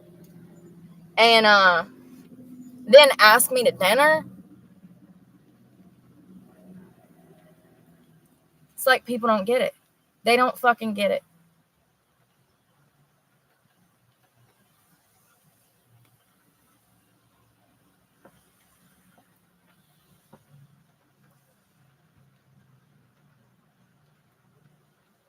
I don't know. All I can say is he better be glad I was in a great fucking mood, because most days I would have cussed his bitch ass out, period. Like, how dare you roll up on me? What part of escaping an abusive situation do you not understand? Or are you just that dense? You know, a lot of guys out here think that, you know, the fix-it guy, she just needs a good man in her life and everything will be fine. No, good men are the reason I'm living out of a car. Don't fool your fucking self. You're not that great of a fucking person. Like, any man that's willing to fucking come hunt some fucking girl down, no, that's so creepy.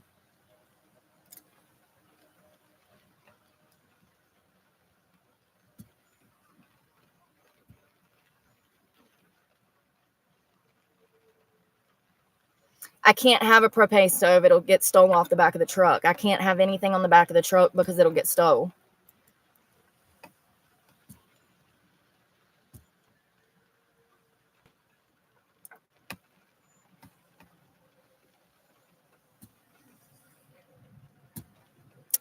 What the hell is wrong with this thing?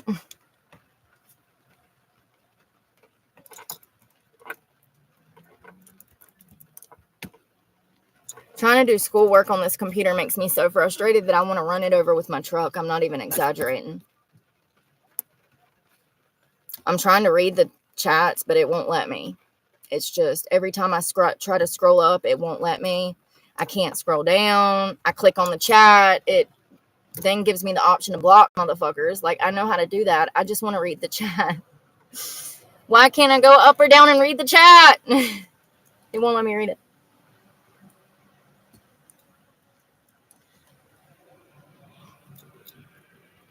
You know, at this point, I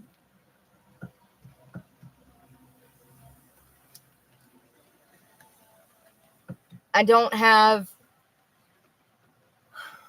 I don't know. I don't have the,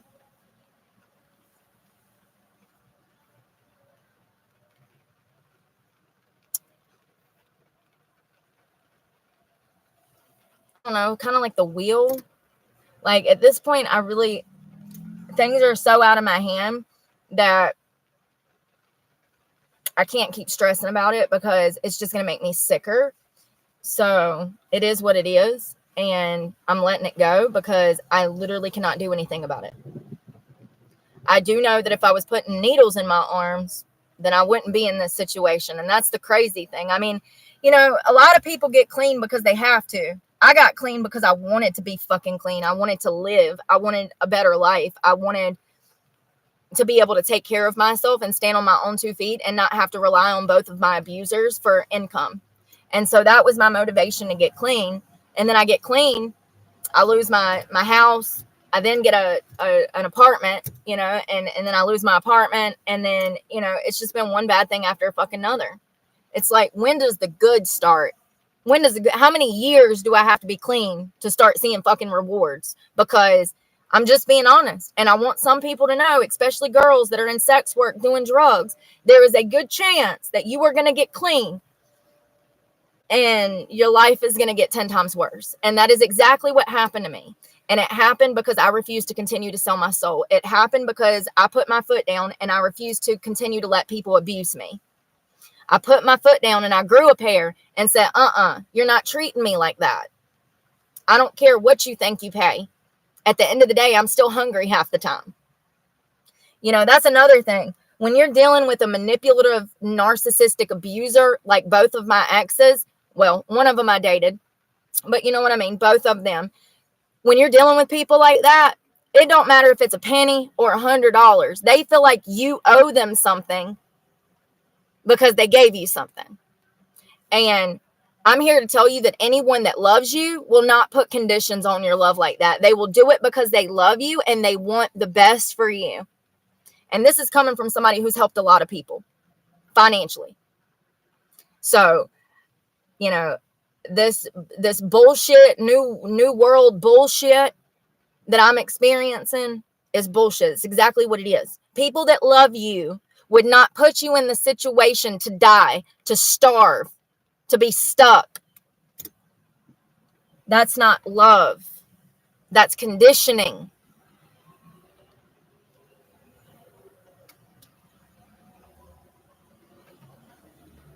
I'm just so glad that God has revealed everything that he has revealed to me about my life and my situation and the people that I had around me. I am so grateful for the level of awareness that I hold, because I could be a really evil person. And everybody that I was exposed to as a teenager, a child, let's not forget I was 17, I was a child. Everybody that I was exposed to at that age absolutely used me for their own perversion, for their own pleasure, for financial gain, for notoriety, to have power and control over my life. And by all means, I should be one of the most cold-hearted, evil people out here. And it is only by the grace of God that I did not follow in the footsteps of my abusers. Because if they would have their way, I would be out here doing to other girls what they've been doing to me. That they would love that. We can just have a big old orgy. Thank Ghislaine Maxwell. And I'm just being honest. It's only by God's grace that he's allowed me to realize the type of evil that I allowed into my life. It's a miracle. It's an absolute miracle that I'm not pure evil.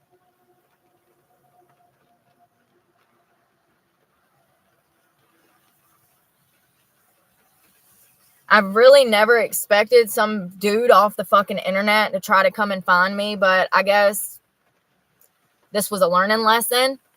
I'm no longer going to be saying where I'm at, apparently, because I can't. Because motherfuckers will hunt me down and claim that they're going to fucking, God, I don't even know. Like,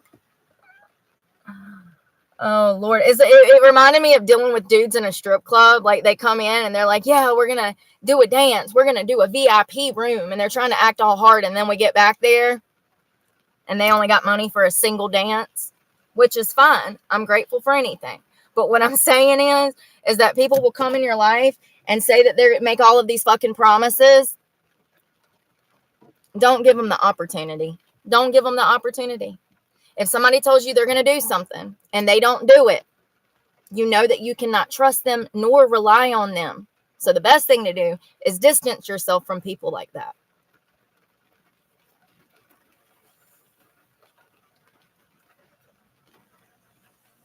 I used to get really upset about broken promises with my ex. And I used to talk about all of his broken promises. And then he would gaslight me into believing that he didn't say what he said. And I'm not going back to a relationship like that. That is not a relationship. That is abuse. That is narcissism. If you can't sit down with the person that you're with and talk about finances, talk about the future, talk about who's going to wipe whose asses when you're 70, why are you with that person? Why are you with that person?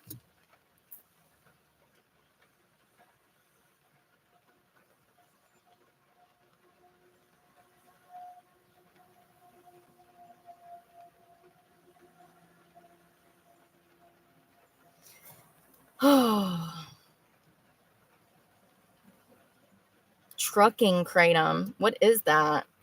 Is that like that kratom for the... I know that people use that to come off of heroin. I've never tried kratom. I don't think it's good for you. From what I've read, it's not good for you. Go back to the club you liked and give them a fake set of keys the whole while you're working. I don't have any other keys. I only have my car keys. I wish that... and here's the thing, though. I don't think that would work because these are most definitely the type of people that will go out to my vehicle and go through my vehicle. Don't get it twisted. Like, they would most definitely try to come out to my car and see what's in my car. They're strip club runners. They're floor guys at a strip club. If you think for a minute that they wouldn't be snooping through my fucking car, then you're a little too naive to be on this channel. Because that's the first fucking thing they would have been doing. Ironically, as I said before, I was the only girl with a car. That tells you a lot. When you're going to these strip clubs, first of all, I was the only girl there for hours. Then they got two other girls. Neither one of them drive.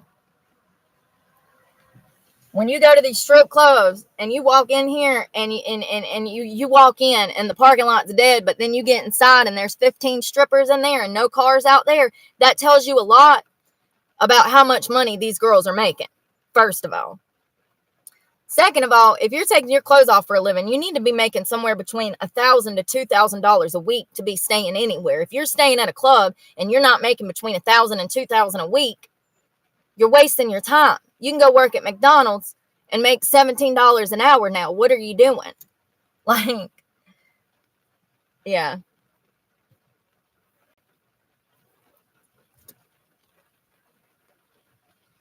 I met one girl a couple of weeks ago at Savannah's Gentleman Club. I talked about her a little bit, how she was crying and feeding all of these guys her sob story. That's another thing. When I go into these clubs, nobody knows I'm homeless.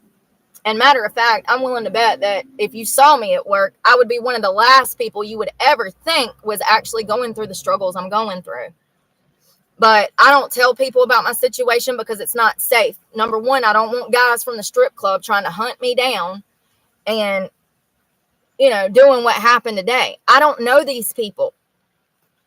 I don't trust the people that I do know. What makes you think that I would trust a stranger? But I was talking to her and she was telling all of these people, customers, that she was in an abusive situation, blah, blah, blah, blah, blah. And freaking, I asked her, I said, well, do you have a car? Because I was thinking that she could move out of her boyfriend's house into her car. And she's like, no, why? And I was like, well, I have a nice knack for being able to help people move into cars. Like, I can help you build up your back seat to be able to sleep comfortably. And she's like, no, I don't have a car. And I'm like, oh, well, that sucks. And, she was telling customers and crying, saying that she can't get out of the situation, blah, blah, blah, blah, blah. Okay, but at the same time, you're sitting in a strip club with no gentleman. You're not making anything. You just told me that you've worked over 40 hours this week and you haven't made a dime. So why are you staying? Why are you staying? If you can get a ride to Savannah's, you can get a ride to Greensboro, to Mirage. You can get a ride to freaking the old Paper Moon, which is now the new Tiffany's. Like, it would be one thing if I was in this situation not fighting. But it's a whole nother thing when I'm fighting tooth and nail and I still can't find my way back up. It absolutely sucks because I meet a lot of people that are in bad situations, but they absolutely want to be in that situation. She is not ready to leave her boyfriend. Point blank, period. She's not over it. And it might take her some time to get over it. Or he might kill her before she chooses to leave. I don't know. I'm once again not trying to be harsh, being realistic. The numbers speak for themselves. Domestic violence. More women die through domestic violence from their partner than any other mass of people. Let's not forget. So I'm just being real. But also, the reality is that she's not over him. She's not willing to try to leave him. She doesn't want any actual help. She's using this story to milk men for money. And that's the problem that I have. And, she's still with him. Hell, for all I know, he sends her ass in there to feed these men sob stories. That's right on par with the industry nowadays. So this is the last little bit of weed that I have, and it's actually CBD, THC.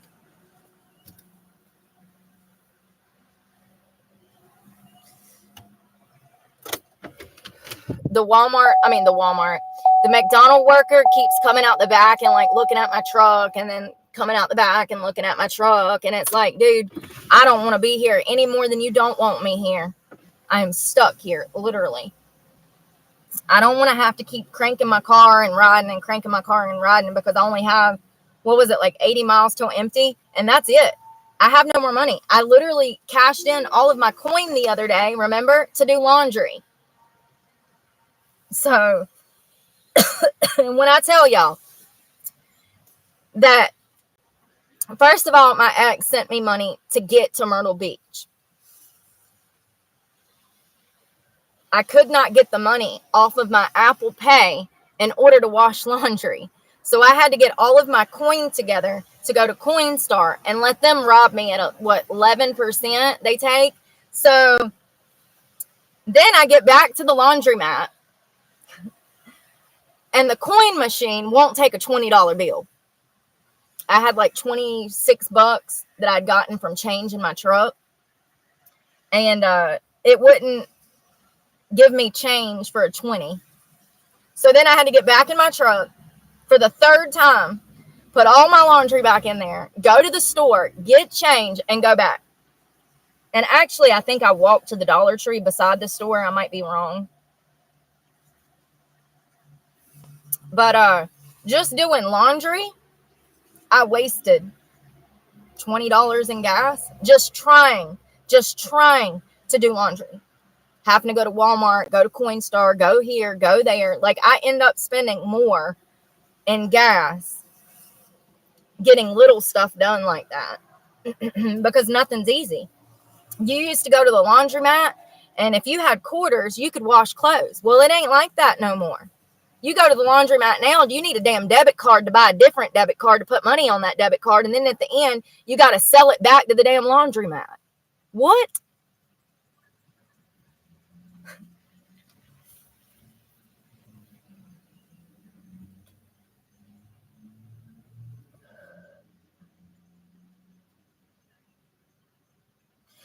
I can't stand when people meet somebody and they immediately start off with lying. I think that that's what pisses me off about the whole interaction with this guy coming and randomly finding me in a damn Planet Fitness parking lot. I don't know you. You definitely don't know me. You might think that you do, but you don't. It's just, what pisses me off the most is that he was willing to use that opportunity of me being down on my luck for his own perversion. And this is the exact experience that I'm having with going and trying to work regular jobs. I get hired at a restaurant and the owners are trying to do God knows what to me. I'm just wondering when the karma is going to stop, because it has to be karma. I had to have done something. Like I said, I was really mean to my mom when she found out she had cancer. I was ignoring her, and I didn't know she had cancer because I was ignoring her. And I hold a lot of guilt over that. And I do wonder if God is punishing me for the way that I treated her. That is the only person in my life that I've ever done anything wrong to. I know some people might feel like I did something to them, and I'm sorry they feel that way, but that is the only person that I was ever mean to. And I learned from that. I was 18, and I said, I'm never going to treat another person like this because of how it made me feel. And then she died. And I did not spend the time with her that I should have been.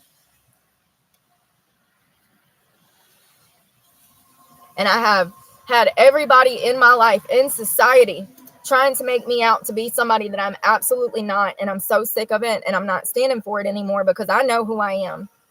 And I've given people the opportunity to try to get to know me. And all I've done is walk on me and abuse me. And in all actuality, they're not good people. And I'm just being honest. Any man that opens an escort service or a strip club, they went out of their way to open this specific business. These are not good men.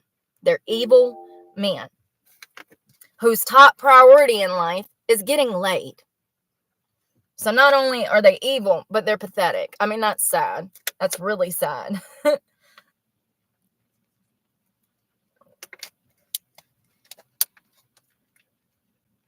There are so many things in life that are important.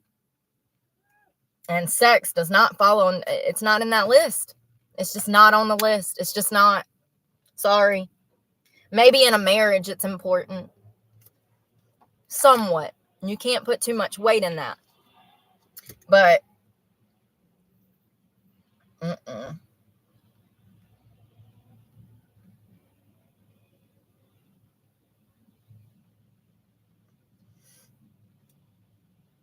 you want me to live off of food stamps and fucking Medicaid. I mean, listen to that. Like, anyone that loves you is going to want to see you complete your dreams and want to see you do what you want in life and in your career.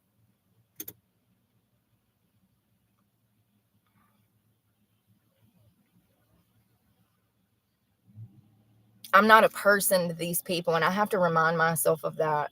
I'm a product. I'm a piece of property. I'm something to own and show off. I'm a show horse. I'm not a human. You know, and I have to remind myself of that because I get caught up sometimes because I have such a high level of empathy. I get caught up like, how could you do this to me? How could you do this to me? Like, why would you do this to me? How could you hurt me like this?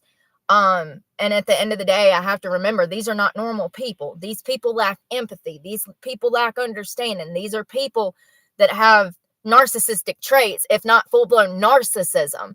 When someone says that your life does not matter and that you are a show animal for their life, that is narcissism.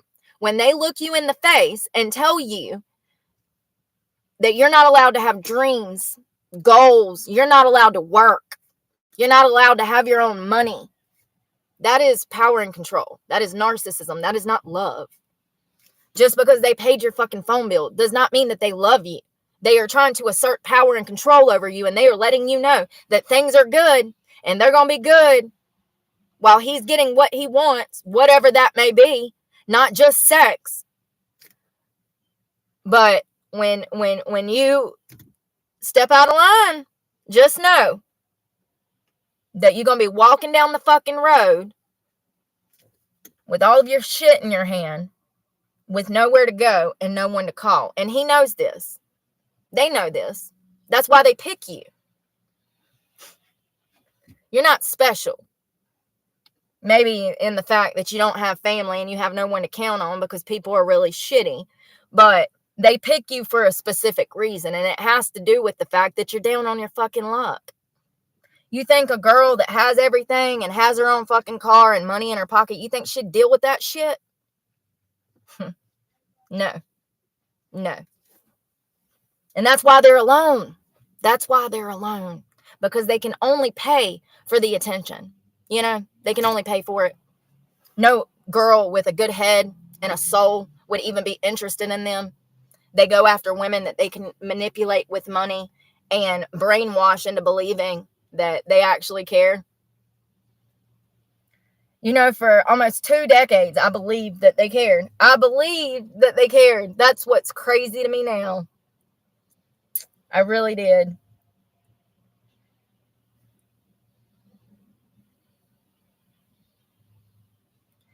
And when I got clean, I kept coming back to why this motherfucker would put drugs in my life, why he would get me strung out on drugs, why he would fucking continue to give me drugs. And I, you know, when I got clean, I kept coming back to that. How I was always hungry and homeless a lot, but, you know, I always had money for dope. He made sure of that.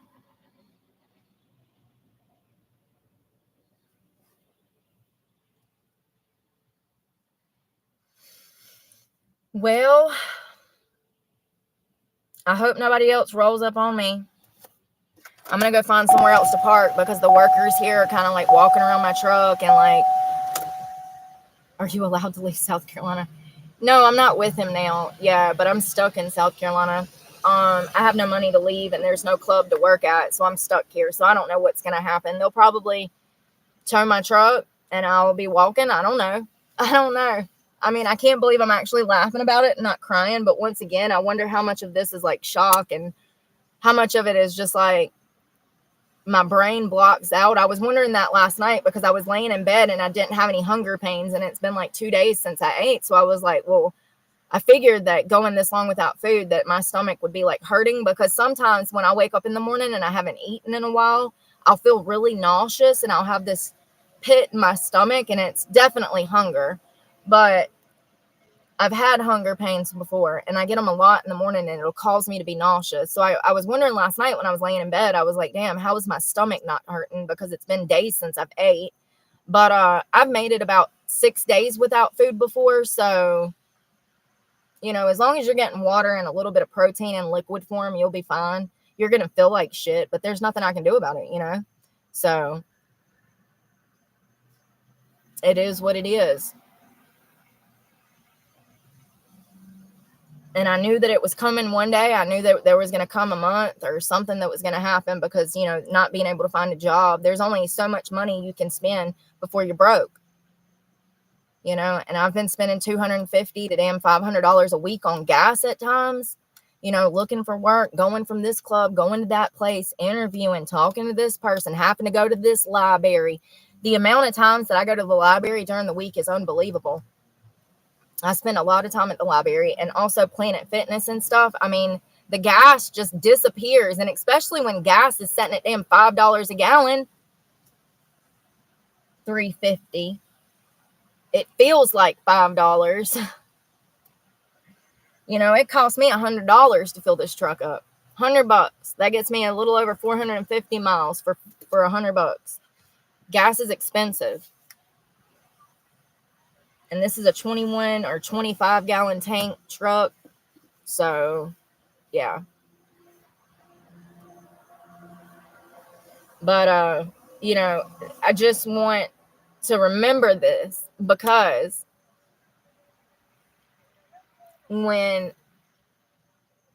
the going gets tough, I'm sick of having people in my life that get going and then they think that they can pop up at a later time and be nice to me later on when they absolutely had some hand, not all, but they had some hand in me being in this situation to start with, you know? So I'm so over the fakeness. I'm sick of having fake people like this in my life. I would never tell someone to go to another state and try working and give them the money to get there, but not at the very least give them the money to get home, you know? And that's what I said when I said, I wonder how much of this was planned, because this person has did things to me like this before. They've absolutely sabotaged me in the past. And it's sad that I even talked to this person. It's my own fault by talking to this person because I know that they're evil. I know that they're not good. I know that they're mad at me because I won't move in with them and suck their dick. So of course they would want me to lose my truck. So I would have to come crawling back and have to move in with them. And it'll never happen. Ever. Ever. The same person that called the law on me because they invited me to their property. I'm so tired of fake people.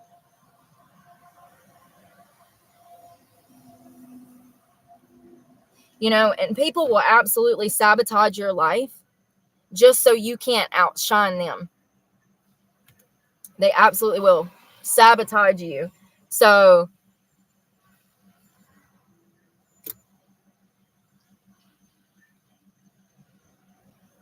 Narcissistic people are attracted to people who have high levels of empathy, high understanding, high emotional intelligence. They're attracted to people like this because they lack these things. And if you're going to have somebody on your side, wouldn't you want it to be a good person that you know for a fact would never fuck you over, lie to your face, cheat on you, steal money from you, stab you in the back, leave you stranded in another state when they told you to fucking go there to start with? Narcissistic people gravitate towards people like me.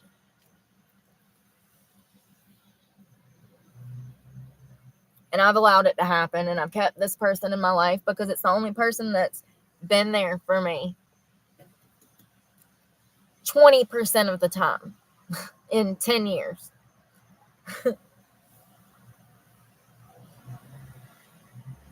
I have to stop accepting people like this in my life. And whoever that stranger was that rolled up on me, making me all of these broken promises, sorry, not sorry. You're not no better than any of the other people that I've been with. Look at what you're doing. You're coming to me in my weakest moment, my lowest fucking point. You're trying to creep in and offer to do all of this stuff for me. But you don't do none of it. You said you'll do it later and you disappear.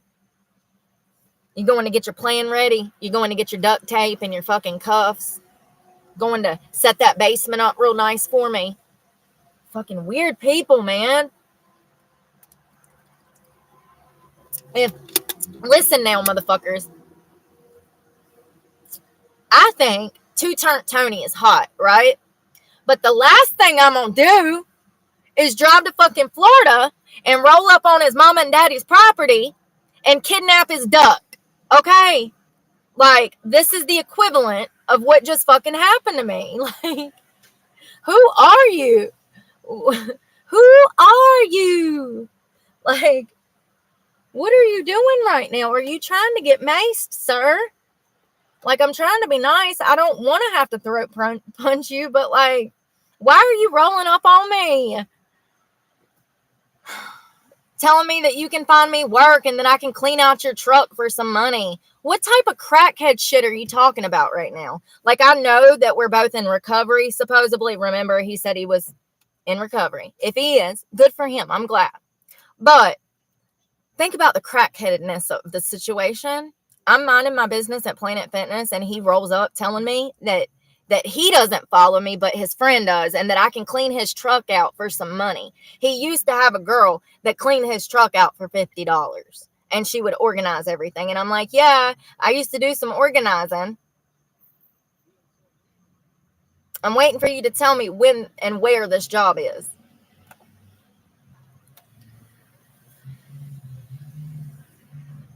You can best believe that he has no job. Not even himself. I highly doubt even he is employed himself. He definitely follows me online. He's definitely watched my channel. And he heard me talking about being in the Myrtle Beach area. And I was at Planet Fitness on live for over an hour. And I even said, I'm at Planet Fitness in Myrtle Beach. And then lo and behold, he pulls up in front of me before I get off of live with you guys. And you know what's fucking crazy? When he pulled up, I noticed him, and I said in my head, that's fucking weird. And I almost swung the fucking camera around to show you guys. But at the same time, I didn't, because the reason I didn't want to do that was I was scared that people were going to be like, oh, she's just calling every stranger a weirdo. No, motherfuckers, I have intuition. Y'all gonna learn one day. I should have swung the fucking camera around and not gave a fuck about people being judgmental about me being judgmental about people that look weird. But I absolutely thought it. As soon as he pulled up in front of me, I said, that's weird. I took a mental note of him. And I was in the back. I was packing my gym bag. At some point, I took my window cover down. You can go watch. But as soon as I got off of live, as soon as I hit end, 30 seconds later, he was knocking on my door. And when I said, who are you? He says, oh, I'm a friend of so-and-so. Or no, he couldn't even tell me a name. I said, who is it? Who is it? I kept saying, who is it? Who is it exactly? Where is he from? And he couldn't give me an explanation.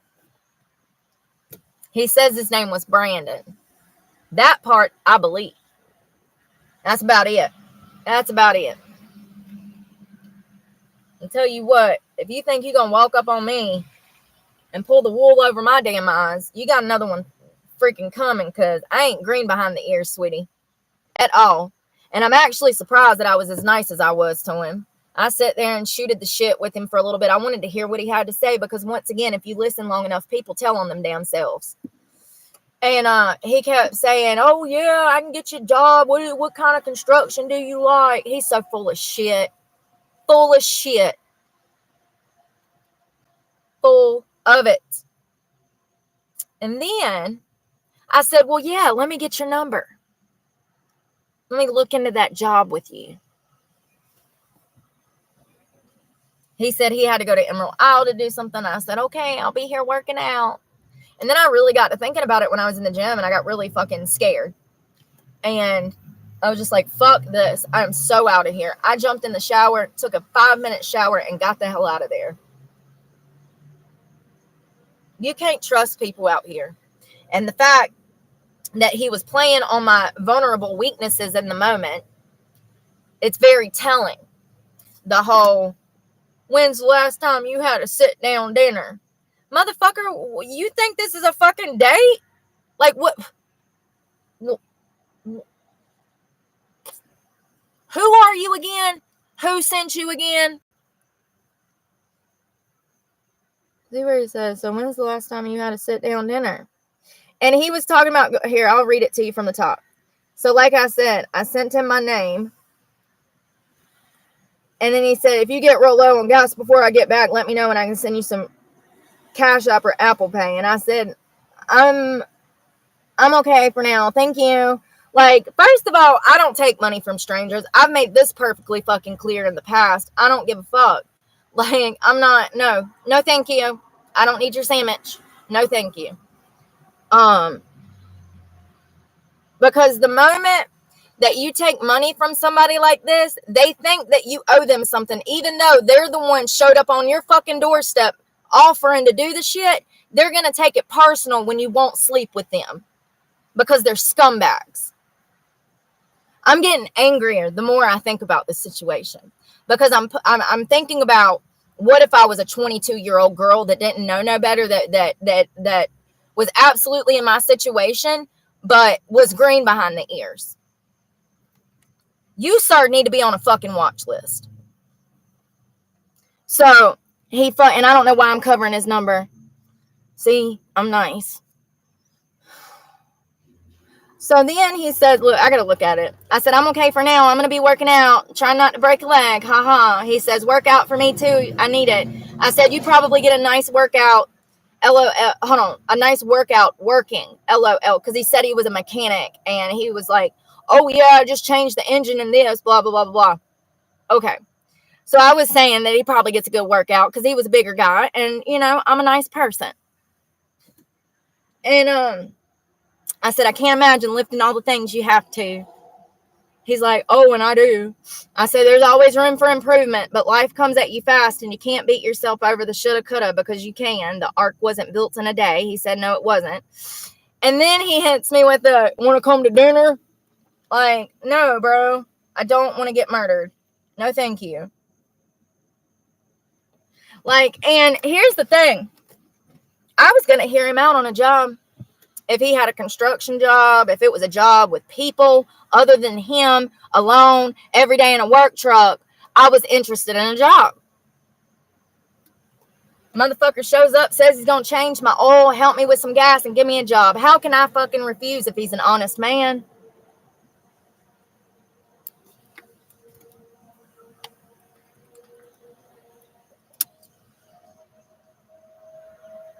I'm going to lose my truck because I refuse to allow men to abuse me.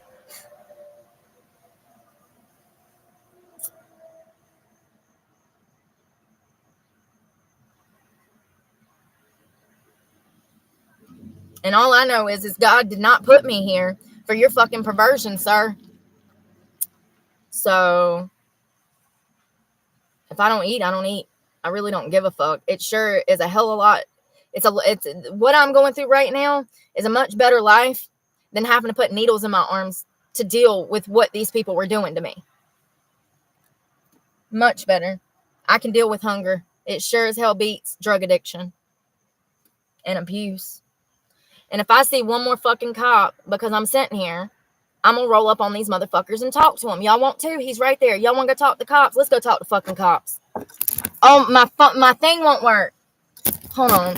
He's sitting right there in the fucking bush. Can y'all see that silver car right there? He done went around here 3 or 4 times, and I know it's because I'm sitting here. I know it is. Like, come say, hey, motherfucker. I want to roll over there so bad, but I know my computer will cut off because I'm on the Wi-Fi at the McDonald's. I will. I'll roll up and be like, hey, how are you? Here he comes. Come here, motherfucker. Look. I will. There he is.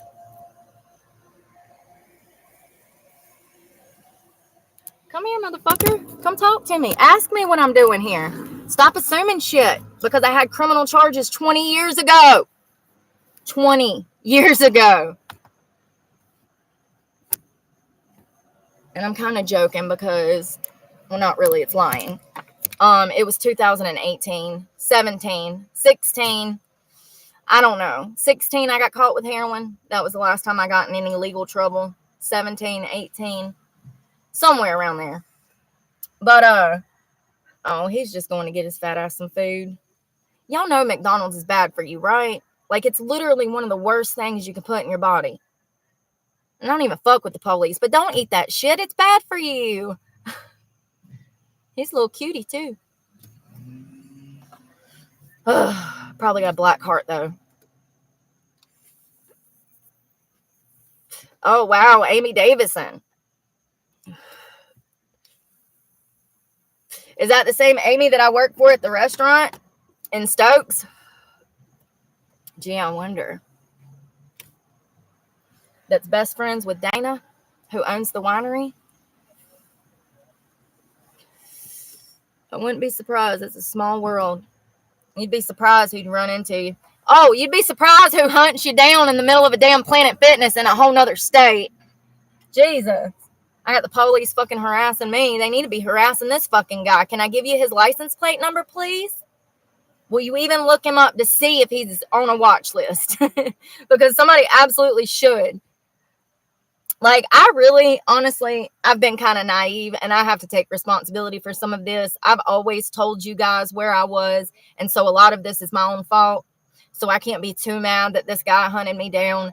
And like I said, going on further, I'm going to try to give y'all in a roundabout area, maybe a state or a coast, West Coast, East Coast.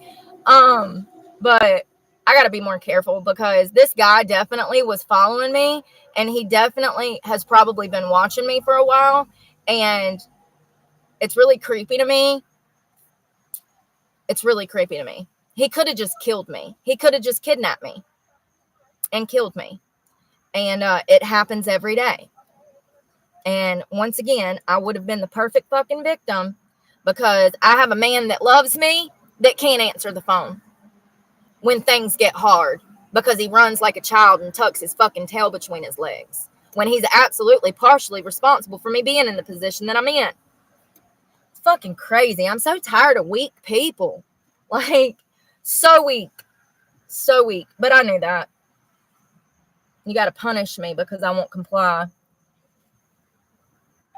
Teach me a lesson. Make me lose my truck.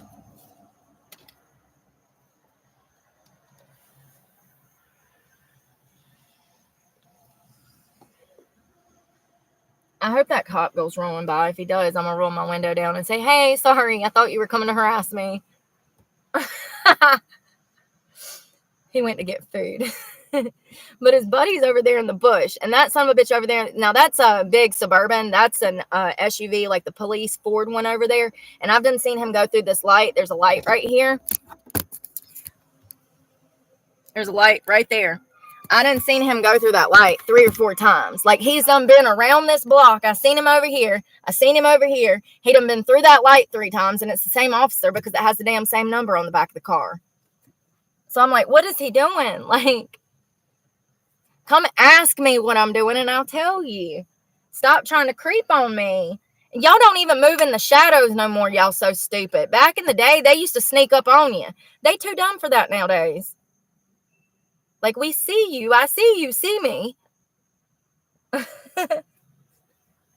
Most of the time, they're cool when I confront them. Or I start chasing them down. That's my favorite thing to do.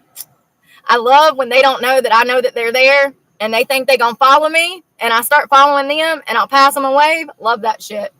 Love it. I've been watching you for 20 minutes, homeboy.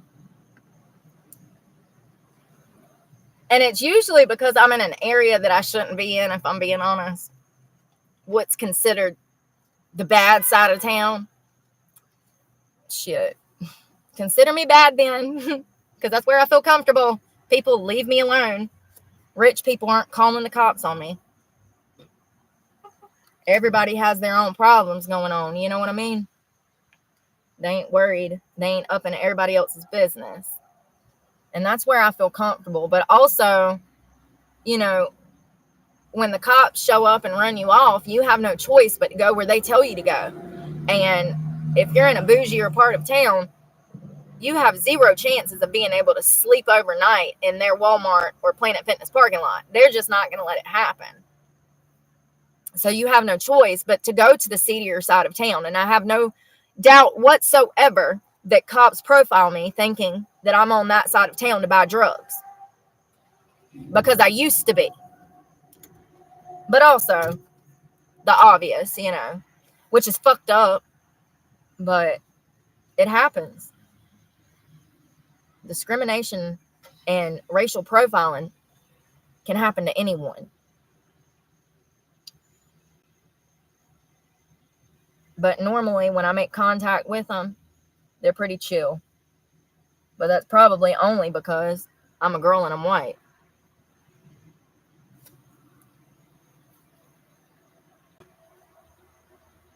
And you know, I've talked about this before, these pretty people problems that I have, how like everybody treats me like shit.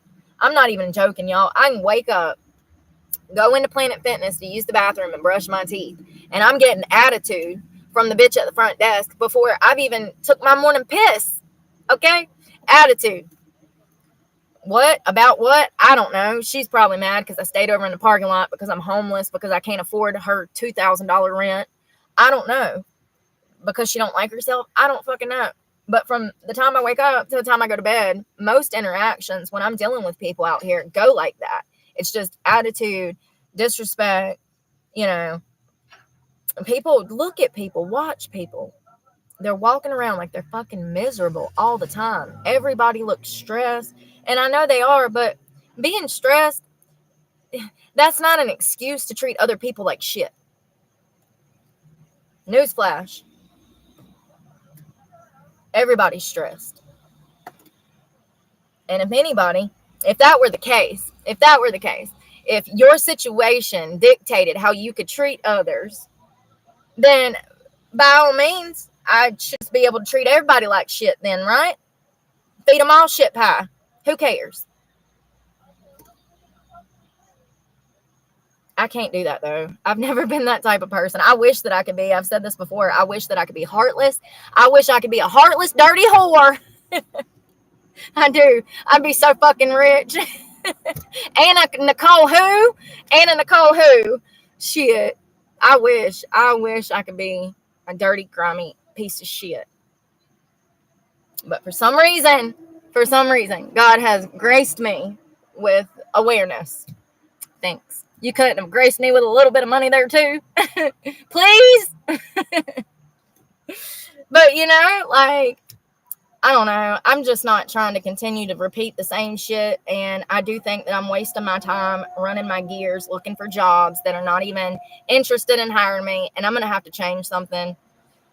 And I look, I'm going to be stuck here until Jesus comes home. I don't know. Maybe my ex will text me back tomorrow. I don't know. Maybe not. You know, he does this thing where, you know, I guess he's done spent enough money, so he's capped off for now. So I just got to figure it out, you know. And this is part of the reason that I left him, was because you won't allow me to work. But anytime I have a financial hardship, you kick me out, make things 10 times worse on me, and starve me out till I come back and apologize to you. Like, no, no, no, no. I'm not doing it anymore. And, I think we know this, and we knew this, that I was like over it, especially when he called the law on me for the 4th after inviting me to his house and asking me to go around unsavory characters. But, I digress. I don't know. I really don't. There's 2 or 3 people that I could text right now and be like, hey, will you help me? But they're not good people. I texted 2 people that I thought were friends of mine, and I didn't hear anything back, so that's fine. They haven't really been valid in my life anyways. They're kind of like so self-centered that they don't really... Y'all got those surface level friendships, where you might see them once or twice a fucking year. And it's like you kind of play catch up with what you've been doing in your own lives. But at the base of it, that person really doesn't give a fuck about you. And you really don't care about what they got going on. And, I don't know though. I heard somebody say the other day that like everybody is their own main character. And that most people don't care what you got going on because they have their own life problems. Like they're the main character in their life. So I think that's true for the most part. I agree with that. That makes complete sense. How people could kind of have blinders on to the reality of this economy and still keep pushing and just act like la-di-da-di-da, like nothing, like the world's not burning around us. That kind of explains how people, I guess, are like that. Why? It makes perfect sense. But I'm here to tell you that things are not going to get better until we vote for them to get better. That's literally the only thing that we can do at this point is vote. It is imperative that we vote. We have not won this election yet. Far from it. And we have months to go. November. So we have to vote. We have to get out there and vote. We can't just assume that enough people are going to vote, because that's the moment that nobody's going to go vote and we lose to fucking Harris. God, what a nightmare. Can y'all imagine 4 more years of this shit? Please tell me no. Please give me some hope. We can't financially. We can't do this another 4 years. So we got to vote. But I love you guys. I'm going to run. I don't know what my next move is, but I will update y'all as soon as possible. My phone seems to still be working, so it must be tomorrow that it's due, which means that I have another 24 hours, so that's good. Yeah, it'll be cut off in the morning. So it's the 24th. Sucks. You know what's crazy is one of the reasons I guess that I'm not beating myself up is typically I would have put myself in this situation, but I went over my bank statements. I wanted to see if there was any frivolous spending that I'd been doing in the past 3 months. There was not one item that was on my bank or my list, not one that was a want. Not one item in months was a want. It was all necessities, toiletries, food, bath stuff, my bills, and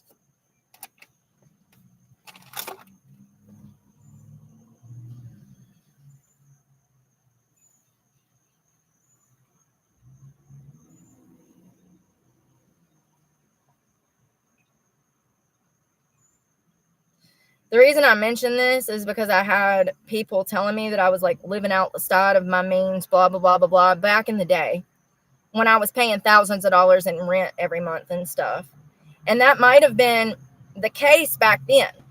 But my bank statements show now that I have not even bought one thing that I actually needed in months. Everything has been bills, food, and gas. Every single purchase in my banking statements. I have Cash App. Sorry, I'm trying to connect to the Wi-Fi. I have Cash App. I have First Citizens. And I also have Apple Pay.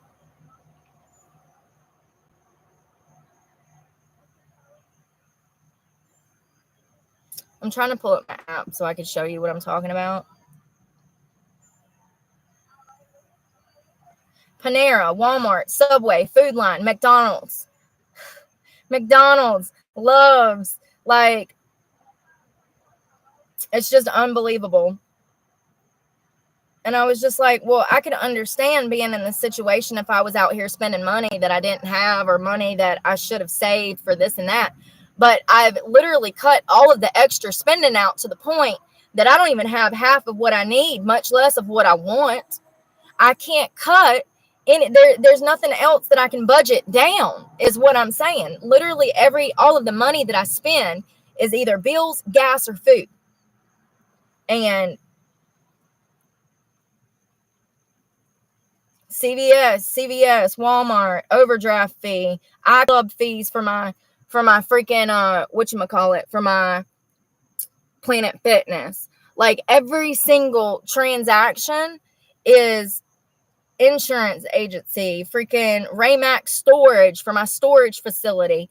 Every single thing is food or Planet Fitness or actual bills. And Planet Fitness, I have to have the shower. I don't have any other subscriptions other than my YouTube. YouTube is how I watch my movies and stuff. I don't have Netflix. I ended that last year. I had 16 subscriptions. 16 on an Apple. They were drafting $1,000 a month almost off of my phone when I got this phone. And now I don't even have enough money in my Apple wallet to purchase a gallon of gas. And so I've realized, and that was actually in 21 or 22, because I was living in Charlotte. And I told you guys that I gained a bunch of weight by ordering DoorDash, and I got real big.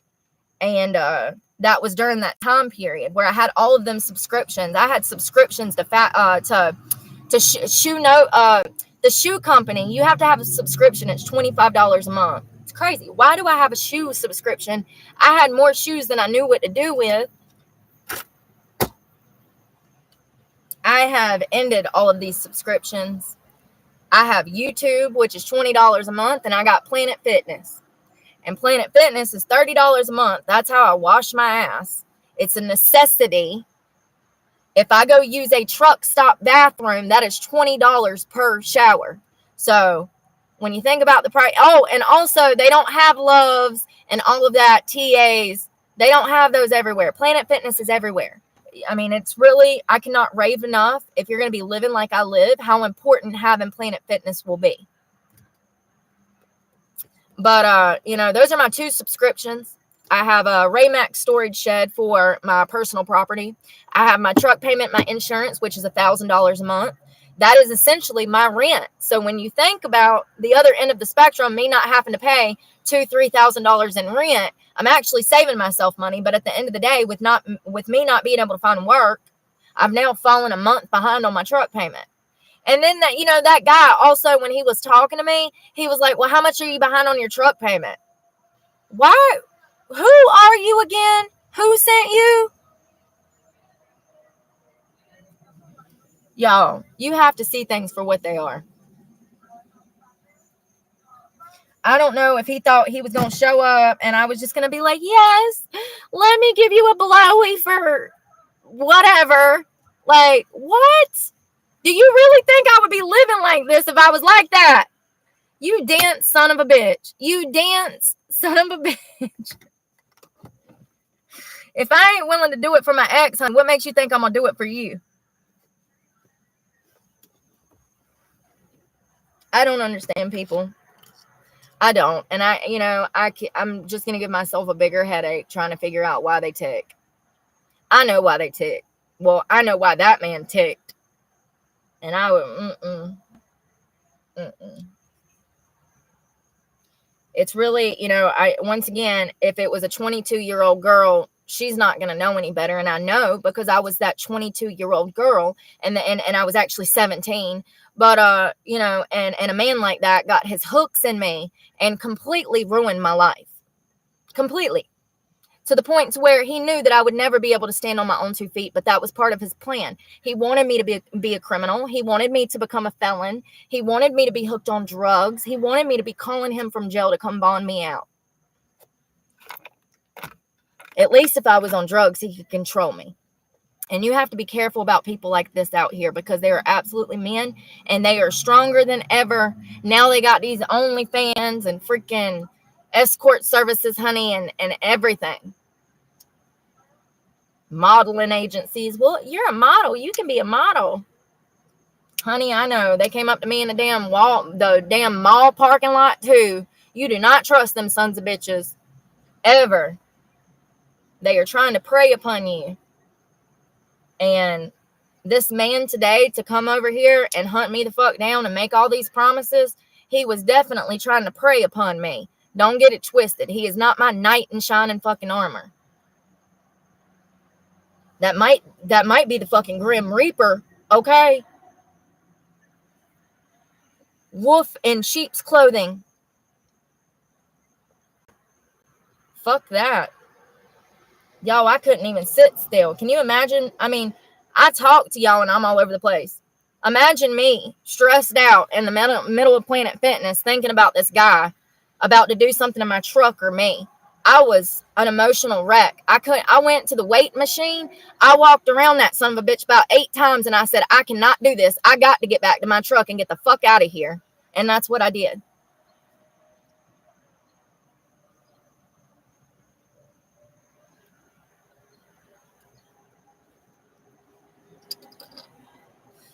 Well, I'm gonna run. I hope y'all have a great afternoon. I'm so tired. He might have genuinely wanted to help you. Well, I don't have time or an extra life. I'm not a cat. I don't have 9 lives. I don't have an extra life to find out.